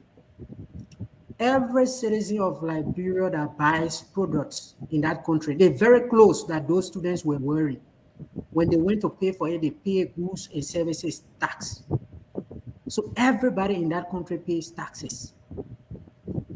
The other thing is, whether a citizen of a country pays tax or not, when the government collects taxes on behalf of the state, those resources belong to all of the citizens. So even if you're not paying certain types of taxes like income tax and corporate taxes and all of that, the taxes that are collected at the free port, at the airport, it belongs to all the citizens of Liberia. And these are the resources that we need to use to be able to deliver services. I just wanted to say that. There was one of the callers that also said that nobody reached out to Mr. Gray. I mean, if you listen to all of the podcasts, I mean, if you listen to some of the interviews, I think he had an interview before Monday, and members of the public call him, people call him, ask him not to go. If you listen to the fellow legislators. Yes, even in the Senate today, there is information that even the Senate pro tem called him and asked him not to go. So I think from the point that caller is coming from, that nobody called, I think a lot of people intervened, but yet he chose to go. And everything that happens didn't happen simply because of that launch, which never ended really taking place. And Mr. Cannon, before you go, Sam Waller is disagreeing with what you said. He said Labrador doesn't have a sales tax on goods sold in the market or stores. You see, he doesn't have an idea of it. The current tax system we have in Liberia, we got tax they call GST, Goods and Services Tax. Liberia is even trying to transition out to value-added tax. So that goods and services tax, if you in America here, when you buy a product, it's separate. They tell you that this water bottle that you are buying is $2, but you have 3-4 cents of tax. In Africa and in Liberia, it's embedded in the price. When you go to buy this trouser, they won't tell you it's $2, but it's always in that price that you pay. It doesn't have an. Thank you. Thank you, Mr. Gonglo. Your 1 minute response to our callers. Yes, Dennis. No, just quickly, I will say this. Veteran Kesley dealt with Elvis. I know Elvis is a constant caller here, and he's a supporter of FOL. But here is what I will say. I think the facts are out. Common sense will vindicate my position. President Weah is the mastermind. He was a commander. He was a director. He oversaw everything that happened at the University of Liberia. I work for government. All of us here have knowledge on how government operates. If President Weah did not have, he did not give approval to Akaras Gray doing what he did, the police, Patrick Sulu, would have moved and stopped him. For example, to take the group of men that they walk the street, march past the police, they didn't even have the permission to move in such a group from the Ministry of Justice, which was nothing less than a demonstration, a protest. They did not have that permission to do that. But the Ministry of Justice, the police could not do anything because that was what the president approved to happen. Mr. Gonglo, you are making an assumption. No, it's not. It's not. Yeah, and I cannot dismiss that assumption. Real, I can't. I'm not. But let's agree it's an assumption. It's not an assumption because this is how government operates. President Weah is a president. He's responsible for our collective security. He was at the Temple of Justice. He was at the Temple of Justice. Yeah. If somebody dies, and the University Authority went home. They fled. I mean, if you know that they are not the state security. They are not the state security. But did they call security, or they left the children unprotected and went home? Jai, But what I the will police say should have to been you, them. Don't what I defend will the say No, police. I to agree you, the police, but I mean, I'm talking about, I'm a school principal, I'm a school president, and I'm saying I see danger. All I can do is just lock the door and go home. oh, for example, the University of Liberia has police. If they have locked that gate, Akaras Grove are not going to jump over the gate. Right. They did not do that. You know why they didn't do it? Because they got a message. Because we are told He has them. a proof of this. And then, to protect that job. It's justified. It's just common sense. The president did you. sanction the action. I can. It's just I mean, sunshine. we can't rule it out. Yeah, If he I did don't not think you are saying it's a Akaras, I don't think Akaras will take 3 or 4 days at announcing and the two people reacting, and nobody is there to say Akaras stop. Right. So it must have had an kind of subtle, consent for it. Right. I understand the line you are walking, but Mr. Gongo is very categorical. I'm categorical because you know what? Akaras Grove has to mobilize resources. Did he dress like a legislator when you saw him yesterday? He was not. He was seeing his. Thank you. He was seeing a CDC heyday. He did not go there like a lawmaker. He went there on a mission sanctioned by the president. Right. And the last thing I will say on this platform, I have opined. I have said many times that Liberia is actually moving slowly to being like a Haiti. And I said 2023 is actually going to be a defining moment. Depending on who gets elected, will accelerate and have an internal disintegration of the country, one that we've seen now through Akaras Grove, Yeke Koluba, and others. You may have even that in Maryland, people creating their own territory. This person can come here. That is because the country has been poorly managed. Right. So we are becoming like Somalia too, right? Everybody got their own managed. Mr. Sharif, your response to our callers. Yeah, I love Talvi's analysis as always, but I respectfully disagree with her. The last caller as well. With the last caller saying that we're sitting here and spewing violence, I respectfully disagree with him as well. The thing, Dennis, is that it's a lot easier to sit here and say, there's blame to go around.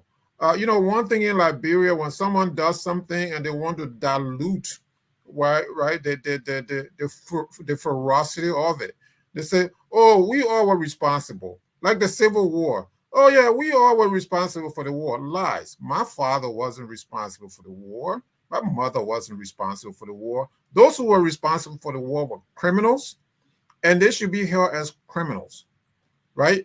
And then when something like this goes on, and the students who are sitting on their campus, on the main campus of the University of Liberia, and looking at the factors that led to this, all of these contradictions that I mentioned earlier, they've been provoked, and they were provoked by a lawbreaker, or should I say a lawmaker? It's hard for me to say that right now.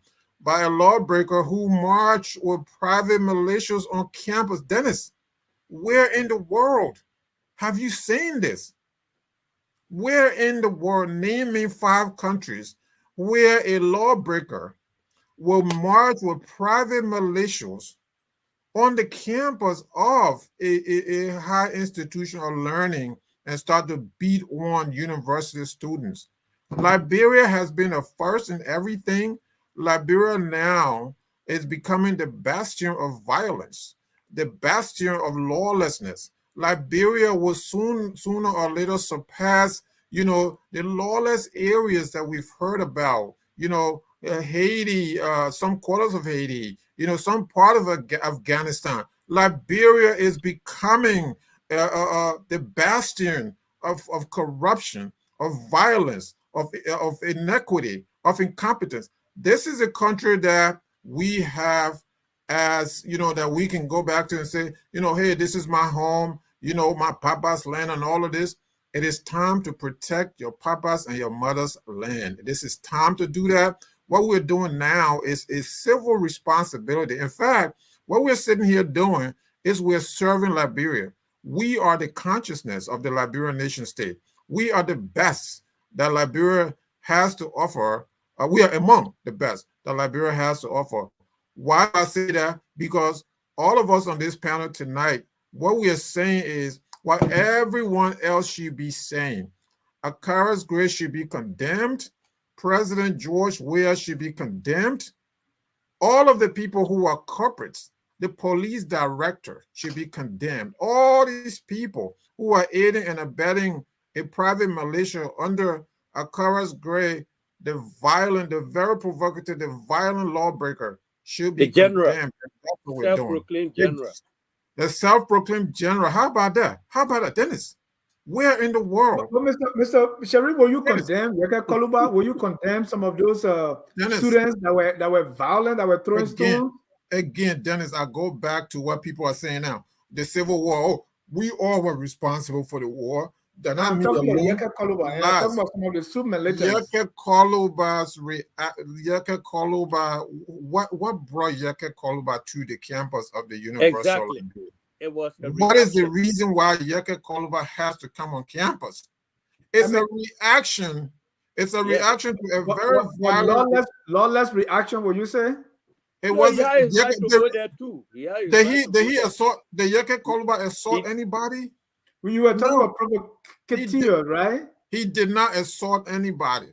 Dennis, I know you have to do your job as a journalist and ask these provocative questions to get answers. Dennis, don't bother me up and answer my question. You are very good. You are very good. Asking questions. But Dennis, please, this is a very serious issue. Yaka Koluba reacted to the violence unleashed on the University of Liberia campus by a lawbreaker, and that's what we're supposed to talk about. That's what Liberians are supposed to talk about. Thank you. All Liberians, including opposition, today should be outraged by the violence unleashed by a lawbreaker, one of their own. They should disown him. At the very least, he should be expelled from the legislature.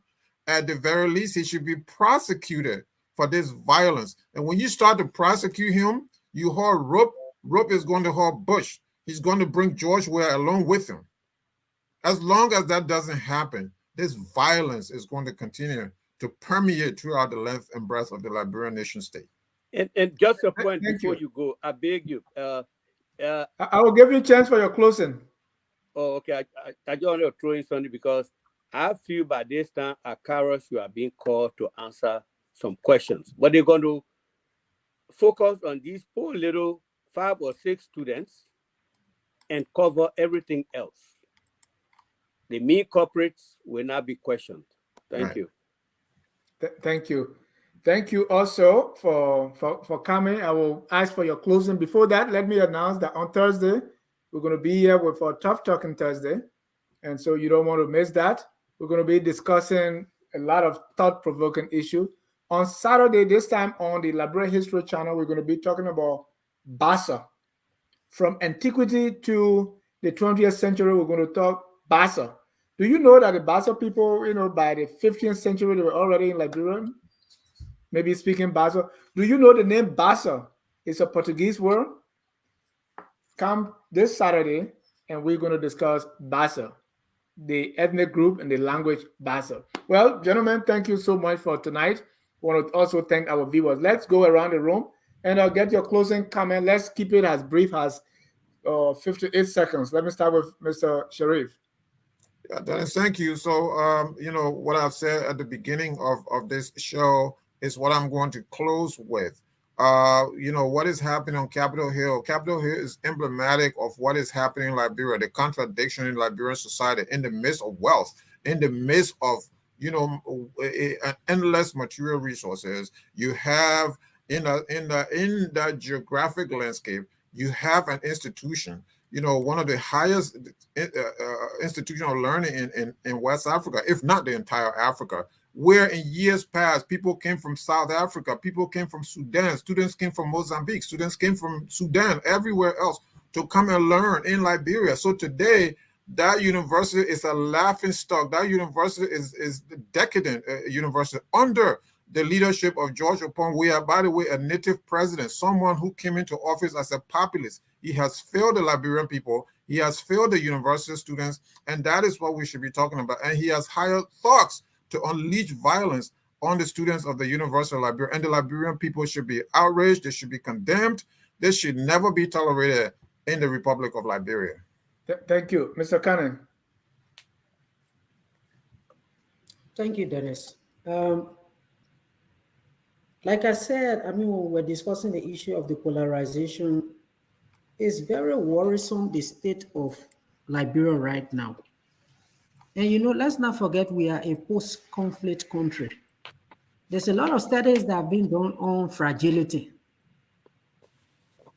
And in many of the studies, sometimes you see they say when countries go through civil war, they hardly even complete the first decade. That is the first 10 years. In some instances, they go back to civil conflict.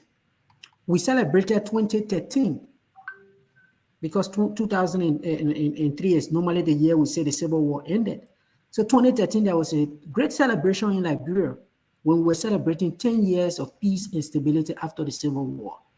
This year, 2023, makes us 20 years since the civil war ended. So it's a critical year for us to be able to cross, and it happens to be an election year. So I think what we need to do as a country is to really tone down this polarization so that we can be able to cross this milestone. Going back to the point I was making earlier from my opening statement, I think this was activism that degenerated into hooliganism. And, you know, as I close, let me just go to the definition of hooliganism. Violent behavior by young troublemakers. Normally people who are young, they go and make trouble. And in many instances, they are in a gang. So if a level-headed person, an adult, will want to follow students to say they boo somebody and therefore I'm going to bring people to come and fight you, it's not good. I think the honorable mayor had all the authority. I understand he's on the board of trustees of the university. He is a lawmaker. He will have invited these people, invited the students, invited the university authority, take them to Capitol building and deal with them and teach them sense as an adult in the room. But the way it went, I mean, the images are very bad for our country. We can just ask all the stakeholders for us to be able to tone down this kind of polarization and to really be able to successfully go through the election so that we can have a country after October 10. Thank you. Mr. Gonglo, are you there? Let me go to Mr. Kasale for your last word. You got the last word. Well, I want to emphasize again that there is a need for government agents to put on the garment of leadership, to pull themselves back and serve the country, not focus basically on pleasing their political institution. I think that is the fundamental problem.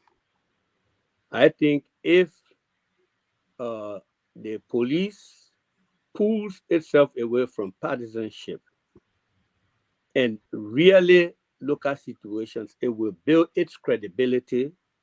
And whenever it intervenes in crisis, people will hail it and people will trust their findings. And then those who are culpable can receive what they deserve. Unless that is done, if people are wishing that the students of the university will just keep quiet and come, like someone said, dumb-driven cattle, and go to their classes and after school just go home, that's not going to happen anymore. The students are going to continue to remain vocal. I will urge the students to refrain from violence. It is not the history of soup. And the other political parties that usually government funds, encourages nurses to oppose soup from time immemorial, they should all refrain from violence. They should express their views. They should enjoy academic freedom, but academic freedom has its boundaries.